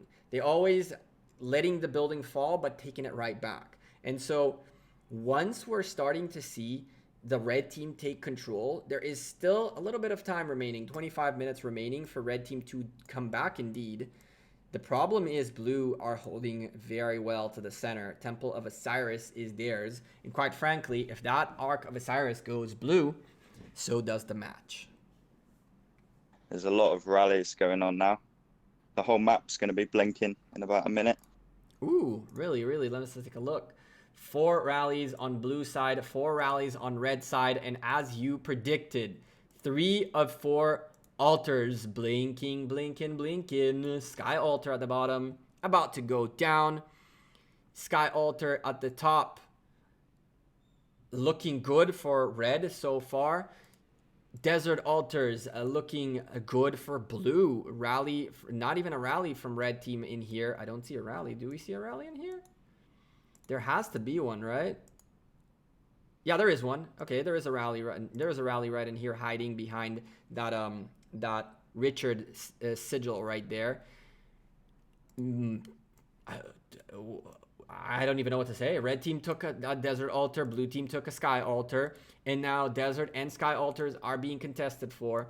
Red team looking to take a desert altar away from blue, but blue team need to get some reinforcements in the rally if they can. Yes, sir. And there are so many marches here by red team. They really have to hold on to the sky altar. If they don't manage to hold on to the sky altar, this is going to be a huge problem because they're going to lose a massive point per minute lead because this is really the only altar that is ticking for points for them. Immortus, yet again, going for the open field combat instead of joining into the altar. Redline sending in some of his infantries, but from so far away that he really needs to hope and pray that he makes it in there in time, which he does. A little extra reinforcements might just hold on to this situation. I'm getting a little bit of reports that Division 1 and Division 24 is equal. Well, Division 24 has a 14 versus 30. That's the feel bad man moment. We might go take a look at Division 1 later on if we see that the red team really can't get back into this. They've right now closed down that points per minute game to an even ground, and buildings blinking everywhere, my dude. Buildings blinking everywhere. Shrine of War about to go down for the blue team in favor of, away from the red team in favor of blue, and also the Shrine of Life. Both shrines look like are going to be taken by blue team. Altars. Sky Altar looking a little bit better for red team. Sky Altar definitely looking a little bit better for red team. And Desert Altar is also looking very good for the red team. Even though blue are sending reinforcements in, it's delaying what looks like to be inevitable. But trading one altar for 2 shrines is not necessarily a trade I would like to see. It's definitely not a trade I would like to see, because you're not only giving up 160 points per minute in return for 150, but you're also giving up your healing speed and your attack boosts. And so very, very, very bad news for red team, who in a moment will be taking out this desert altar. There it is. But they are going to lose their Shrine of Life in return. They have also already lost their Shrine of War. And so even though they are in the lead right now by about 70 points, once the Shrine of Life goes away, they're down by 10. Oh, buddy. Division 1 has a match 2k points apart, and blue team really in the firm lead here, plus holding onto the center like crazy. Jedi, it's up to you, my man. You think we should switch to take a look at the Division 1? Yeah, let's go for a closer finish. All right, let's go take a look at that. Red team, good luck to you folks. I really hope that when we come back and figure out that we screwed up and these guys came back last moment. They're right now leading by a little bit of points and have 3 altars, which is a good thing. But it might be a little bit too late. And so let's go take a look at the Division 1 match happening right now. Osiris, what we got here? Bam. Division 1. I against P. Kingdom 185. The folks we fought in Lost Kingdom. Looks like it's looking good, except for the fact that blue team are... I'm confused. 2k point difference, but we come in and blue team are just blasting the map. Yeah. 600 points per minute in favor of blue team. I don't know if Very that's... strong finish for them. I don't know if this is the close matchup it was supposed to be. It looks like blue team kind of ran away with it last moment. And I can definitely guarantee to you that P are a little bit low on troops as I lagged out and my game froze. Good. I can definitely guarantee to you P are a bit low on troops as they did face the JWM train on Lost Kingdom, and they were super strong. They put a lot of work into their Lost Kingdom, attempting to hold back JWM, and they held for a long time. But it came at a big boy prize. They're doing well in the middle. They're doing well in the middle, the red team. Ooh, Silk Road. I saw Silk Road happening. We got Silk Road. Nice. Oh, nice. I haven't even seen that yet. 95 observers in here. Let's take a look. A lot of blue buildings are blinking, but so is the red obelisk, which is well defended. Nothing to worry about. And here, red team are trying to get back into this. They've picked up the arc, which is a great start. It is a making great start. Good progress. 730 point per minute though is a very big lead to close. They really need to pick up. His teammates need to back him up. Protect the arc carrier, guys. They are a bit too focused on the Sky Altar, which seems to be getting solo swarmed. I don't see a rally down here.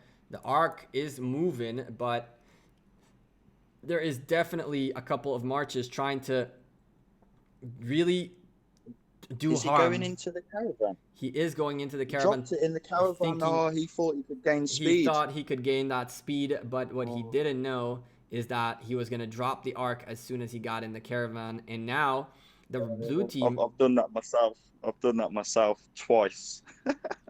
Some people have used this actually as a strategy, by the way.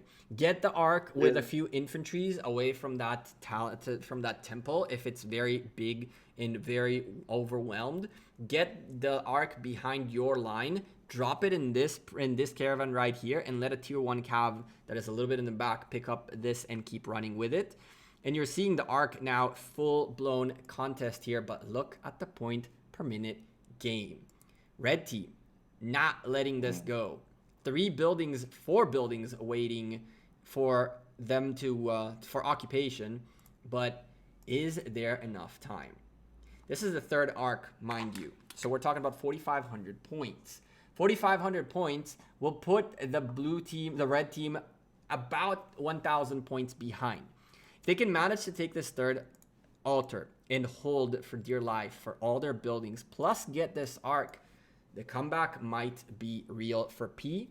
The problem is blue are trying to pick up this arc, and there are many tier 5s in here trying to fight for this arc of Osiris. Red team have a lot of marches closer to the temple of Osiris rather than closer to the arc itself, who are fighting in the open field but are not really being beneficial for the team with the arc. Let's see, the arc is right here moving its way slow and steady. The march is doing okay, about half march still there. There is a Richard making sure that march doesn't move too far in. And boy, oh boy, red team really need to pick up one more altar and pick up this arc of Osiris to guarantee themselves a win. Right now, they have half of the map. When everything locks up, all the occupation timers are done, we'll be able to see a 590 point per minute game. But the problem is that plays in the favor of blue team rather than red. Let's take a look. They've got a rally going on the Shrine of Life, top right. It could be a strategy to get them both. Chunk of healing for the last 10 minutes. It could. It could indeed. Getting them both and quick healing at the last 10 minutes to have a little bit of extra stuff. When blue, just like Big Rick mentioned in the chat, blue really swept in and took control of the buildings. And that really stopped red team dead in their tracks. It doesn't mean that it's over yet, but red team really have to step up this arc play. They had it. They had it almost all the way out of the corridor on their side, but then blue came in and picked it up. And now red team is kind of on the back foot on this arc, and I'm not seeing any red marches trying to backstab. And so to get to the arc now, red has to go through blue, which might be a big problem. It might be a big, big problem. Come on, someone cancel. One person already canceled. I was second in queue for the training thing. And so hopefully someone else cancels within the next hour, 30 minutes or so, and I can get in. I hope so. I really want to work out today. If not, I might just do it at home and get a little bit of... Red are stepping it up. They've got 4 rallies on the go. Oh boy, 4 rallies on the go. 2 altars secured. Shrine of Life contesting was... the Shrine of Life rally was a failure. Outpost of Seth. That went up there to defend Shrine of Life. Yep, Outpost of Seth taken back. Shrine of War being contested out of the red team, but it looks like it's just a solo march, so it shouldn't be a big deal. Bottom Sky Altar, though, getting swarmed and rallied. And boy, oh boy, if the Sky Altar falls, dare I say, so does the match. Why am I saying that? It looks like the Sky Altar on the right looks like it's not going to cut it either, the rally. Even if it did, it would be 3 minutes until they can make up this gap back to get those points again. And those 3 minutes work in the favor of blue always. They are in the lead and they want to stop red from gaining points. That's the most important part right now. Stop red from gaining points at all cost. So even if they give up, they instantly take this Sky Altar and everybody leaves and goes for a rally somewhere else. And red team takes it. Not a problem. That's 3 minutes that you got to hold on to the Sky Altar until it starts giving them points. Blue team should be really focusing on this Desert Altar that is ticking for points for the red team, because if they do take it away from them, I've already said this once, but I'll say it again, it'll seal the deal for sure. I'm pretty sure this deal is already sealed though. Yeah, they've got a rally coming in on that Desert Altar just now. And they've got plenty of reinforcement. And 210 points per minute in the lead. And the Ark of Osiris is marching in their favor. And the Shrine of War is getting solo swarmed just to piss off the red team a little bit more. What else can we say? Nothing very much to say. I guess this was close until the very end. Well, not the very end. I guess this was close till the last 20 minutes or so, and then all of a sudden blue said, all right, well, since this is not working well, we're going to give it all we got, and it is what it is. A red march is trying to backstab this Ark carrier, and he might even manage to drop this Ark for a moment, give them a couple of extra seconds to get more marches towards this Ark. Ark has been dropped, and red team is now trying to get the heck out of Dodge. He got slowed by a couple of marches here. Uses the little emote to tease the other team. The other team really doesn't care, right? They have the Ark in control. They have the map in control. They have the everything in control.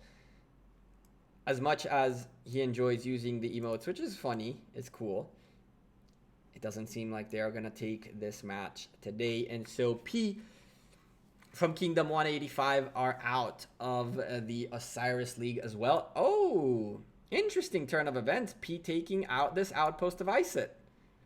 So a little march being a little pain in the butt. Now he's marching out. Marching out and trying to hit this guy is really trying to be a nuisance here. Just trying to be a pest.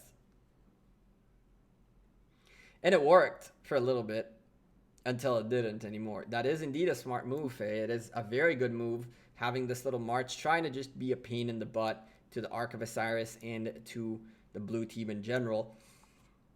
Shrine of Life being rallied by P. But my friend, 710 points against 180 points. 7,000 plus point lead. It doesn't look good for red. It does not look good for red at all. No, it doesn't. Oh. I wonder if this could be the KVK effect then. Maybe. Some teams might struggle because of troops that they've lost. It would have been interesting to see what came both from and what the power difference was. I wasn't paying attention, to be completely honest with you, but I can tell you P are Kingdom 185, and they went up against us for a very long hold on their flags and on their flags and swapping teams with EK. You're literally seeing them running around. Their notifications coming up from Our Lost Kingdom on the stream. These guys had a very rough Lost Kingdom to fight with. So you never know. It could be the blue team. They could have been the underdogs and could have got a really good result for themselves here. Mm-hmm. One of the things that Faye was mentioning here in the chat is that it's a great play to block the Ark by taking that outpost. And then Big Rick mentioned how Dragothian had pulled the best block ever on Ark of Osiris. And Yeah, he pulled an insane block. That was against us in high, and we were 2 seconds wow. away. We were 2 seconds away with like 30 seconds left in the match, and he got it last moment, picked up that outpost, and beat us. And it was just like all the team were like, okay, well, I can't get mad about that, but holy Lord, that was close. That match was insane. That was a very, very good match. Is that recorded? Is that on? It is. It is. The VOD is available in my channel. It's PHR against High. It's one of the two. It should be available. Maybe not. Okay, cool. Yeah, I'll have to check that out. Sounds good. I think one of them is recorded and the other one is not. I think one of them is definitely recorded. Even we were in shock. Yeah, everybody was in shock on how crazy that was. We're like, we weren't even mad about it. We weren't upset about it at all. Maybe if someone pulls off a move like that, you've got to applaud them. Well, I'm gonna move out of this match for a second because Faye is notifying us. Listen, there might be a huge upset in Division 14, and I don't know what that means, but we're about to go find out. Let's go take a look. Who is Division 14? Division 14? Wait, what? Where? Division 14? No, not the right division. IHN, where? Division 13? Yep, 13. Massive upset in Division 13. What the heck? This is actually pretty cool. So keep an eye on it for the last few moments. Keep an eye on it for the last few moments because we're looking at a 2 billion power alliance going up against a 1.6 billion power alliance. IHN against Zero. And my friend Zero are 6,000 points ahead. Blue team do have the point per minute game. They're 470 points ahead. We're in Division 13. Jedi. Yep, found it. And if this upset happens, this is one of the biggest alliances in the game getting taken out of Osiris League. And I would definitely say that INH are a probably a seed. There might be a seed kingdom in this division. Red team do have the Ark of Osiris, and blue team are doing everything in their power to stop this from getting carried. But with 5 minutes remaining, and this would be the fourth Ark worth 4,500 points, they're gonna need a little bit more than that. They're 5,300 points behind. But if blue team managed to somehow take this Ark away and get those provisions in, it could be a last-second clutch. The problem is the Tier 1 Pelagius March is moving fast and strong, and it is taking the Ark of Osiris in the favor of the red team. And if they secure this, it is over, and Zero have indeed upset a seed alliance, a seed kingdom, a seed alliance thing. You're like, really? Like, wow. This could be our first upset, our first real upset, because this is playoffs, ladies and gentlemen. You lose, you're out. This is not a regular upset. It is you lose, you're out, and blue team pick up the Ark. Oh, God. Oh, I can't even focus on it. There's so many troops. I'm just lagging out. I've been clicking on the top left to keep with it. Blue team are in the lead in terms of the point per minute game as well. Red team are rallying two of their buildings. The Sky Altar is going to fall in favor of the red team. Problem for blue team, and so is the Shrine of Life. The Ark, the Desert Altar, is also falling in the favor of red team. And so red team are just trying to stop the point per minute gain for blue, which they seem to be successful at, dropping them down to 290 point per minute lead, and it's still gonna come down even further. My goodness. They've had red team. They've had someone round the back as well, capturing the outpost, which is cool. Cheeky little march of cavalry. Oh, buddy. 4 minutes remaining. Blue team with the Ark, and they are making their way back. They're trying to go back. The march has, let me try to, 4 minutes, and the march right now has 4 minutes and 5 minutes and 47 seconds. It doesn't have enough time to make it back. The march is so slow right now that it just cannot. That's where's the timer? 3 minutes. Where's the Herman El Cid? Who's got a Herman El Cid to clutch? Where's the Herman El Cid? Where are the tier 1 calves? Where are the tier 2 calves? Anything that moves faster. Tier 4 calves. I understand the tier 5s holding onto the arc to try to hold against all this damage, but they need speed right now. The arc is dropped. 3 minutes remaining. It's looking rough. It's looking rough, but blue team picking it up with infantries. INH. The infantries, though. There we go. Arc picked up and marching once again. Not really marching. Chilling. Chilling. I think they realized it's over. I think these guys realized it is over.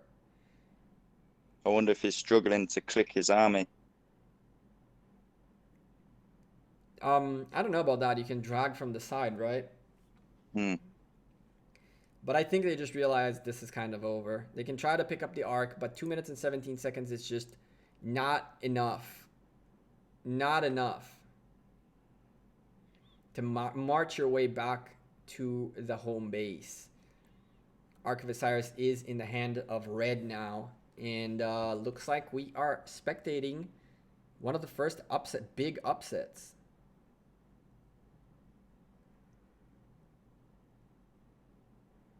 Did I get in? I do like what the 1 cavalry march for red managed to take all 3 outposts, and he also took the obelisk top right momentarily. That cut their points down quite. Oh. Have I like that?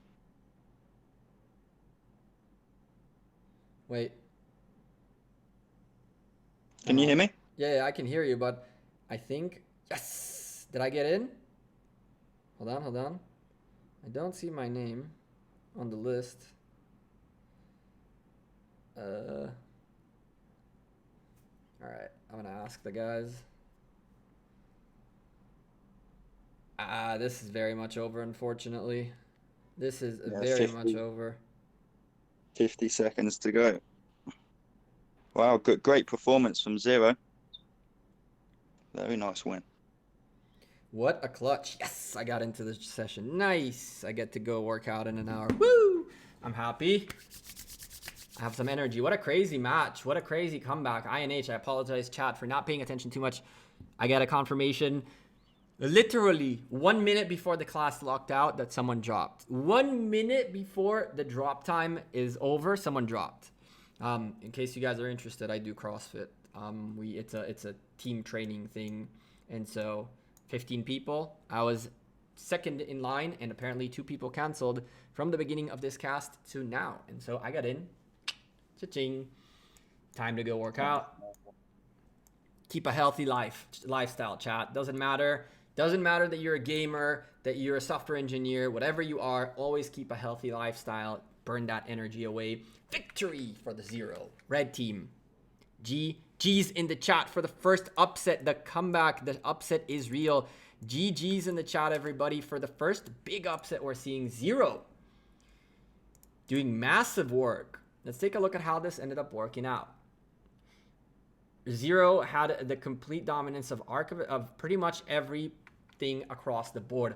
Oh my god. Are you guys seeing what I'm seeing? Oh.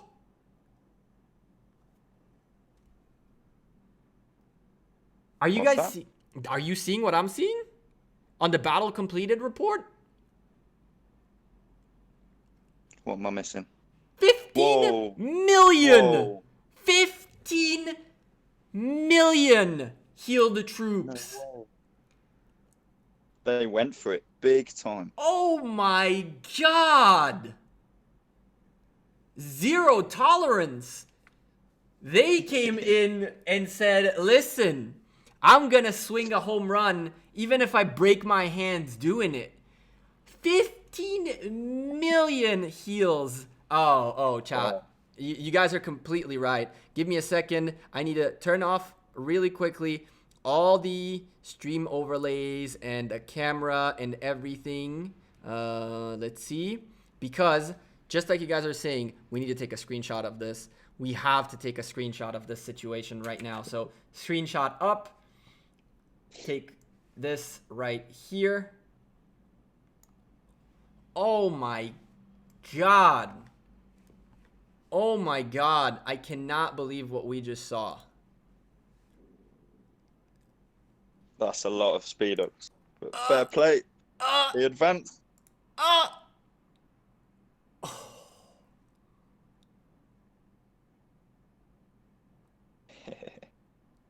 I'm still in disbelief. They went all in, like Mer said here. They went all in. They didn't care. They're like, screw it, we're healing everything at all time. Oh my goodness. My goodness gracious. That must have been a pre-planned strategy. To say, look guys, sorry about your speed ups, but heal. Let's go for it. Sorry about your speed ups, but let's be the first team to upset. Let's be the first team to upset, and to upset big time. Let's take a screenshot of this as well. And I will very quickly, before I go work out, make a nice little graphic of the two screenshots of the massive, massive upset that happened here. What an unbelievable play. This is ridiculous. If they didn't win today, they were out, so might as well go big or go home. On the one hand, I agree. On the other hand, what do you do during the finals? There's no more healing left. Or even worse, what do you do during KVK? If they lost their KVK already, that makes sense. But I don't know. In a week, they're going to have to do that again. And what on earth are you going to do? Let's take a look. Kingdom 162, 0. Let's hold on to this stream for a little bit longer. Although I need to make sure I don't miss out on the time, even though I haven't eaten a single thing today. And to go work out is going to be probably the stupidest thing I can do. But screw it. I have to. I'll just get another coffee in my system and hope and pray it's enough. Maybe, I don't know. It should be enough. Yeah, but 162, they're in Lost Kingdom 105. Maybe. I don't know. That's a little bit of quick math. Yeah, I'm gonna go for their kingdom, and I'm assuming they have maybe 1/4 left back here. Maybe. No. Doesn't look like it. F0 sub 1 PR. Where are these guys? ZRO. I really want to find them. We can do the quick math, right? See if we can catch someone to let us know what the hell were they thinking. All right, so we have to do the math. What's 162? How the heck do we find them? All right, quickly figure out how we find this thing. You. Yeah. They're Lost Kingdom 105 in the top right. They're 105? Cool, let's go to 105. Top right of the map. It looks like their KVK is quite good at the minute. Looks like they've made allies. And they have all of zone 5 looking good. No, this is dark. Where's 0? Have I got the right 0? I'm so confused right now. What the hell is going on? 0 tolerance, yeah. 6 billion power. Top right? Oh, I'm looking at top left. Ha! Yeah, top right. Let's see. Let's try to get in touch with a couple of people in here. How do we do this on stream without chat? I'm sorry, but you guys are gonna have to wait up a little bit. I apologize because I definitely cannot show you guys private messages and whatnot, so sorry about that. But let me see. Ooh, I know Reaper. Info. I know Reaper. Yeah, Reaper, he was the MVP. He got 82 million score or something like 82,000 score. He was the champion of Egypt.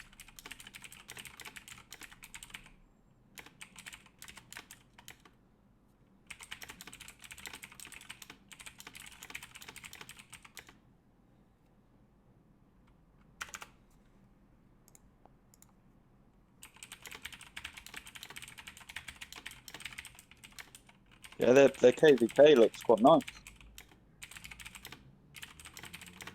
Everyone's got a piece of the pie. No one's locked out, except for the top middle.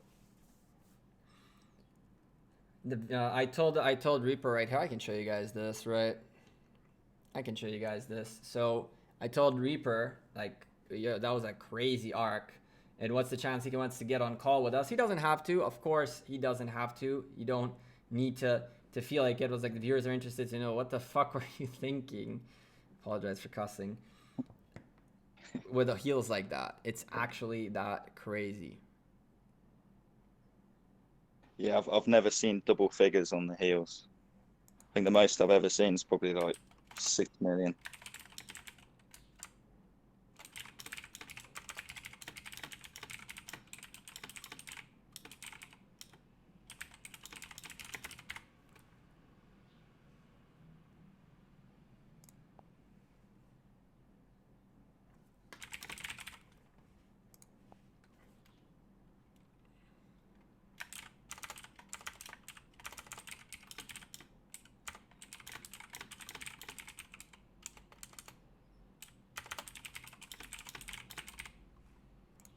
Bam, we're getting both Reaper and their leader to get on a call with us to tell us what on earth did we just watch. Jedi, I'm gonna have to hang up here.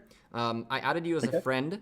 Add me here, sending you another invite. Add me as a friend. That way I can add you into the like little group that I'll make, and then we can make a group call there. Okay? Okay. Because I can't make groups with non-friends. Yeah, I've just accepted now. All right, so I'll add you there in a second. So, leave this call. Let's see if we can get these guys on board.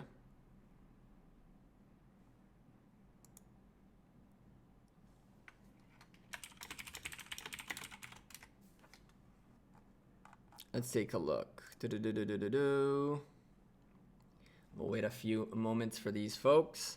Let me really quickly hide that to see what they are saying.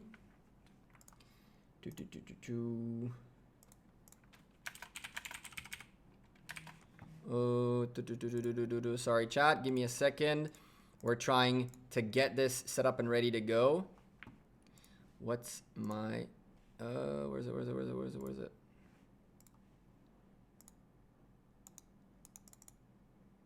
Hello?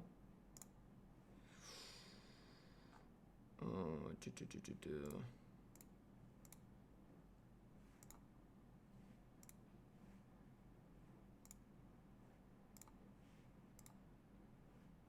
It's okay.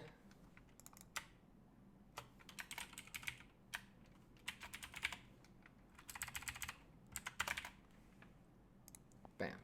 Perfect.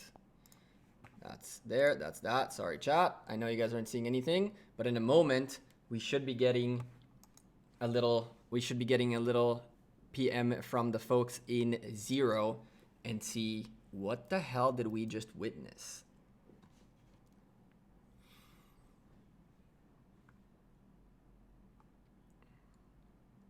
What Alliance of Kingdom was that on the screen? It was the guys from Zero, Kingdom 162. They upset INH or IHN from Kingdom... from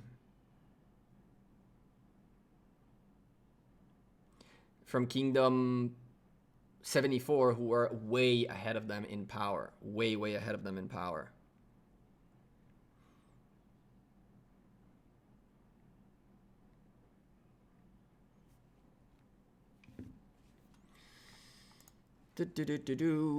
We have a couple of moments and then I have to head out of here. It is training time. I gotta change. I gotta go.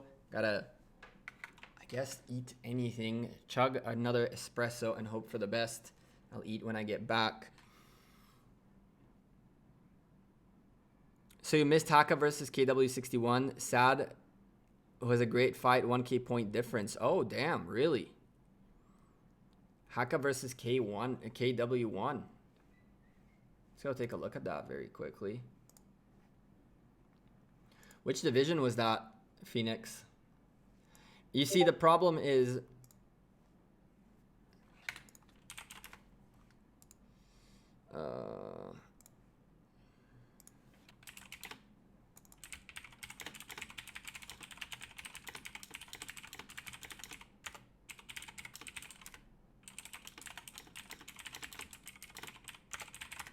Cool. So we got one of the folks. I think he's the leader. I don't entirely know. Let's take a look. Yes, he is the leader. Is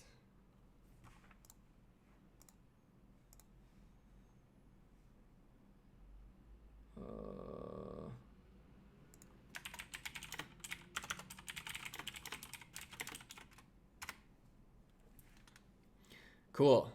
Sweet. Perfect. Bam. What's up, everyone? Hey, Gecko, what's up, man? How's it going, bro? Pretty fucking good after that. First of all, congratulations. Unfortunately, I didn't catch most of your match. I caught it way towards the tail end of it. But I'm really glad we did catch it because we saw two things that we've never seen on Osiris League before. First and foremost, massive upset. Congratulations. That's a massive upset. You guys were down quite a bit in power. I mean, close to 600 mil power. It's just crazy. And then on top of that, who the hell heals 15 million troops? Yeah, we like that was part of the strategy. We went into it knowing that we were heavily out. We had even planned our KVK around Arc League, so we're like, we're not gonna pick fights in KV, ally up to minimize losses, so we can do Arc League as best as possible. So we're fortunate to get really good allies in KVK, and we didn't have much losses. Yeah. Okay, there we go. And yeah, we just said fuck it, go. Yeah. It looks like that because I'm looking at your KVK. It looks like you guys are really not only in control of your zone 5, but also really nobody pestering you guys too much. Purple side got a little bit of buildings in here. I'm guessing the pass. Yeah, they helped us out. Yep. They're allies. Yeah, we had to fight CNA. If you remember from last KVK cycle, the guys that zeroed that King Talib guy. Yep. Number that's who we're one. fighting. Oh, that's where I know your name from. You guys Yeah, were trying they to. don't like. We almost zeroed him. You guys almost were. zeroed him. Yeah, you guys were the guys who were zeroing him. I was watching that. I recorded some of it. We did a quad rally against. Yeah. But then he logged in, and people were telling us he's just waiting to bubble. So we're like, fucking, and we canceled the second round of quad. Yeah, I saw the first, not the quad. I think there were 2 rallies left when I managed to get in, and I hit record, hoping and praying that another set comes in, and like, you know, I can fill it in with the reports and whatnot. But then he shielded, and on the one hand, I was like, oh, but on the other hand, I'm not gonna lie to you guys, I was kind of relieved. That guy's a really cool dude. He's your opponent. Oh, is he? Yeah, he's a nice guy. He's your opponent, so no mercy there. But hey. Yeah. He's lucky he logged in. That's for sure. So you guys came into this. It was funny because he kept talking shit the night before to me. He was like, "How much resources do you have? Let me see." And then I said it to him after I hit him and say nothing. Yeah, I mean the trash talk in KVK is it's part of it, right? As long as it's friendly banter and it doesn't go down to personal insults and whatnot, it comes with a territory. Yeah. So I'm gonna ask you something that you shouldn't answer fully, but the finals are next week. How many speed ups are left? Are you gonna be able to do this again? Oh yeah. I got a lot. I wasted like 1/10 of my speeds. Not even. I barely wasted anything. I didn't waste no speeds. So I only healed about 10 days. Reaper said no speeds wasted, and Volpine, the leader, I don't know if I said your name right, I apologize for that, wasted only 1/10 of the speed ups, which means I need to keep my eye on you guys on the finals. You might break your own healing record. Oh yeah. Yeah, the Gecko, there was one match where I got, 268,000 points? 268 solo points is just madness, guys. That was really cool. I wish you could have seen that one. It was funny because what happened is we took their obelisk. This was a few matches ago. We took their obelisk, and basically they capped it back within like 3 seconds, and I was the only one that poured it in, and I just zerged their obelisk for 30 minutes. That's awesome. And it was hilarious. That's actually really cool. So there is one thing I want to ask the three of you that that I think is very important for the chat and for the viewers and for the community to know, because you guys went into a match, and I really want to pull it up again really quickly because I've been talking a lot about mentality of the game in my latest videos when it comes to KVK, and now we are seeing an underdog over 600, about 550 million power less. How do you come into a match like that? Has anyone ever doubted in your team for a moment that you guys don't stand a chance? I give that to Volpine. He's got some pretty good strategies. Well, no, it wasn't only me. There was others on our team that we've been a really good group. So we're a rock solid group. We've been together almost from the collaborative effort. We actually do. Well, I'm not going to get too deep into it, but I'll tell you that we split our Discord up into 3 groups. So we have multiple leaders leading. That way we can really micromanage what happens in the arc, because there's just so many things happening. I know a lot of alliances stay in one chat. We don't do that. So yeah, no, we came in knowing we're going to bust. We're going to go all out. We came in knowing we're going to use all our speeds and just be relentless. It worked out. That's awesome. Yeah, the one thing that I've been emphasizing so much lately is the mentality behind the game is what makes the game. And what you're saying is you came in with the mentality of we are going to go all in. We don't care about the power difference. We have our strats ready. We have our Discord rooms ready. We have our speeds ready. We know what to expect. And we're going all in. And the game started not in your power or in your troops or in even your strats, but in your mentality. You came in thinking as a winner and ended up being a winner. Worked out. Yeah, well, guys, I'm not going to hold you here for too long. It's, first of all, nice to meet you all. Hopefully, we'll get to chat again. The chat is already saying we know who we're going to look for in the finals, and I have a feeling I might have gotten a little bit biased towards you guys. Definitely going to keep an eye on Division 13 in the finals. Hopefully you guys pick a time that is not when everybody is fighting. but even so, we're going to keep an eye on your final as well. Guys, again, thank you very much for your cooperation here, for being awesome. Congratulations. And just an FYI, I sent the screenshot of the battle completion to Lilith because we are keeping track on records and all that kind of stuff.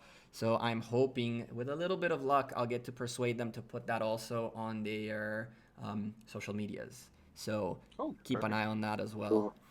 I can't promise anything, but I'll try. No worries, Gecko. Thanks, buddy. Guys, thank you again. If you have any questions or anytime you want to get a hold of us, you can just contact one of us 3. Hell yeah. I'm definitely going to add every single one of you as friends. I would also be insanely biased for a second and tell you, you know, you guys are always welcome into the Discord server. I just posted a link to it, my Discord server. You know, always promote yourself. And you guys are welcome in there, and, you know, can hit me up in there at any time. And that way I can find you guys as well much easier. You don't have to if you don't want to, but hey. Oh, no worries. It's worth a try. Thanks, buddy. You guys have a great rest of your days, guys. Congrats. Enjoy your weekend. Thanks, Gecko. Yep, take care, buddy. Cheers. What an awesome set of guys. I am actually super happy we did that. Misty, thank you for giving me the pushing me to do this. I really did enjoy talking to them. Big GGs in the chats for the folks of Zero. Chat, I need to head out of here. I might not make it in time. I really do gotta go. I've sent all this information out. Guys, thank you for being awesome, supporting the stream. Hit a like on the stream before you leave. I'd appreciate that very much. It helps out the stream. It helps out the channel. I don't know if this VOD will be available instantly today, but we're definitely going to get this VOD and parts of it out in a video coming this week, so stay tuned for that as well. Thank you guys again for being awesome and for all the support. Congratulations for the first upset in Osiris League 0. I have to go. No copyright anime, my man. I have to go. I need to be at the gym in 40 minutes, and I still got to change, eat something very small so it doesn't sit in my stomach for too long. Change and get there. So plenty still to do. You guys enjoy the rest of your day. I might see you later tonight. It really depends on how this training session goes. I'm hoping to cast the final match as well of the day. But yeah, thank you guys being here. Jedi Mind, thank you for co-casting with me. I apologize I couldn't get you into that group. They added me, and so it was a little, it's too much going on. So thank you, Jedi, for, let me join the call again. Hey, Jedi, you here? Hello? Mic muted? Oh, there you are. Hello. Yeah, so I was saying they added me into a group. It's kind of weird to add you as well. So I did that interview with these guys. They came into it fully knowing that they're going all out, and they shared a little bit of insight with us. So that was really cool. I wanted to thank you for co-casting with me. Hopefully we'll get that done again very soon. Yeah, no worries, man. Yeah, thanks for having me. Yeah, it was good fun, man. Yeah, we definitely can get this done again in the future, as well as once the official cast comes out. Of course, if you want to, we'll keep an eye on that. Yeah. And yeah, for sure, man. Yeah, so thank you again, and I'm sending you something here in Discord for casting again. I just want to make sure that you are on the list as well. So yeah, cool. So enjoy your day, my man. Chat, thank you guys for being here, and stay safe. Enjoy your weekend. Cool. Cheers, man. Peace. See you next time. See ya. Peace.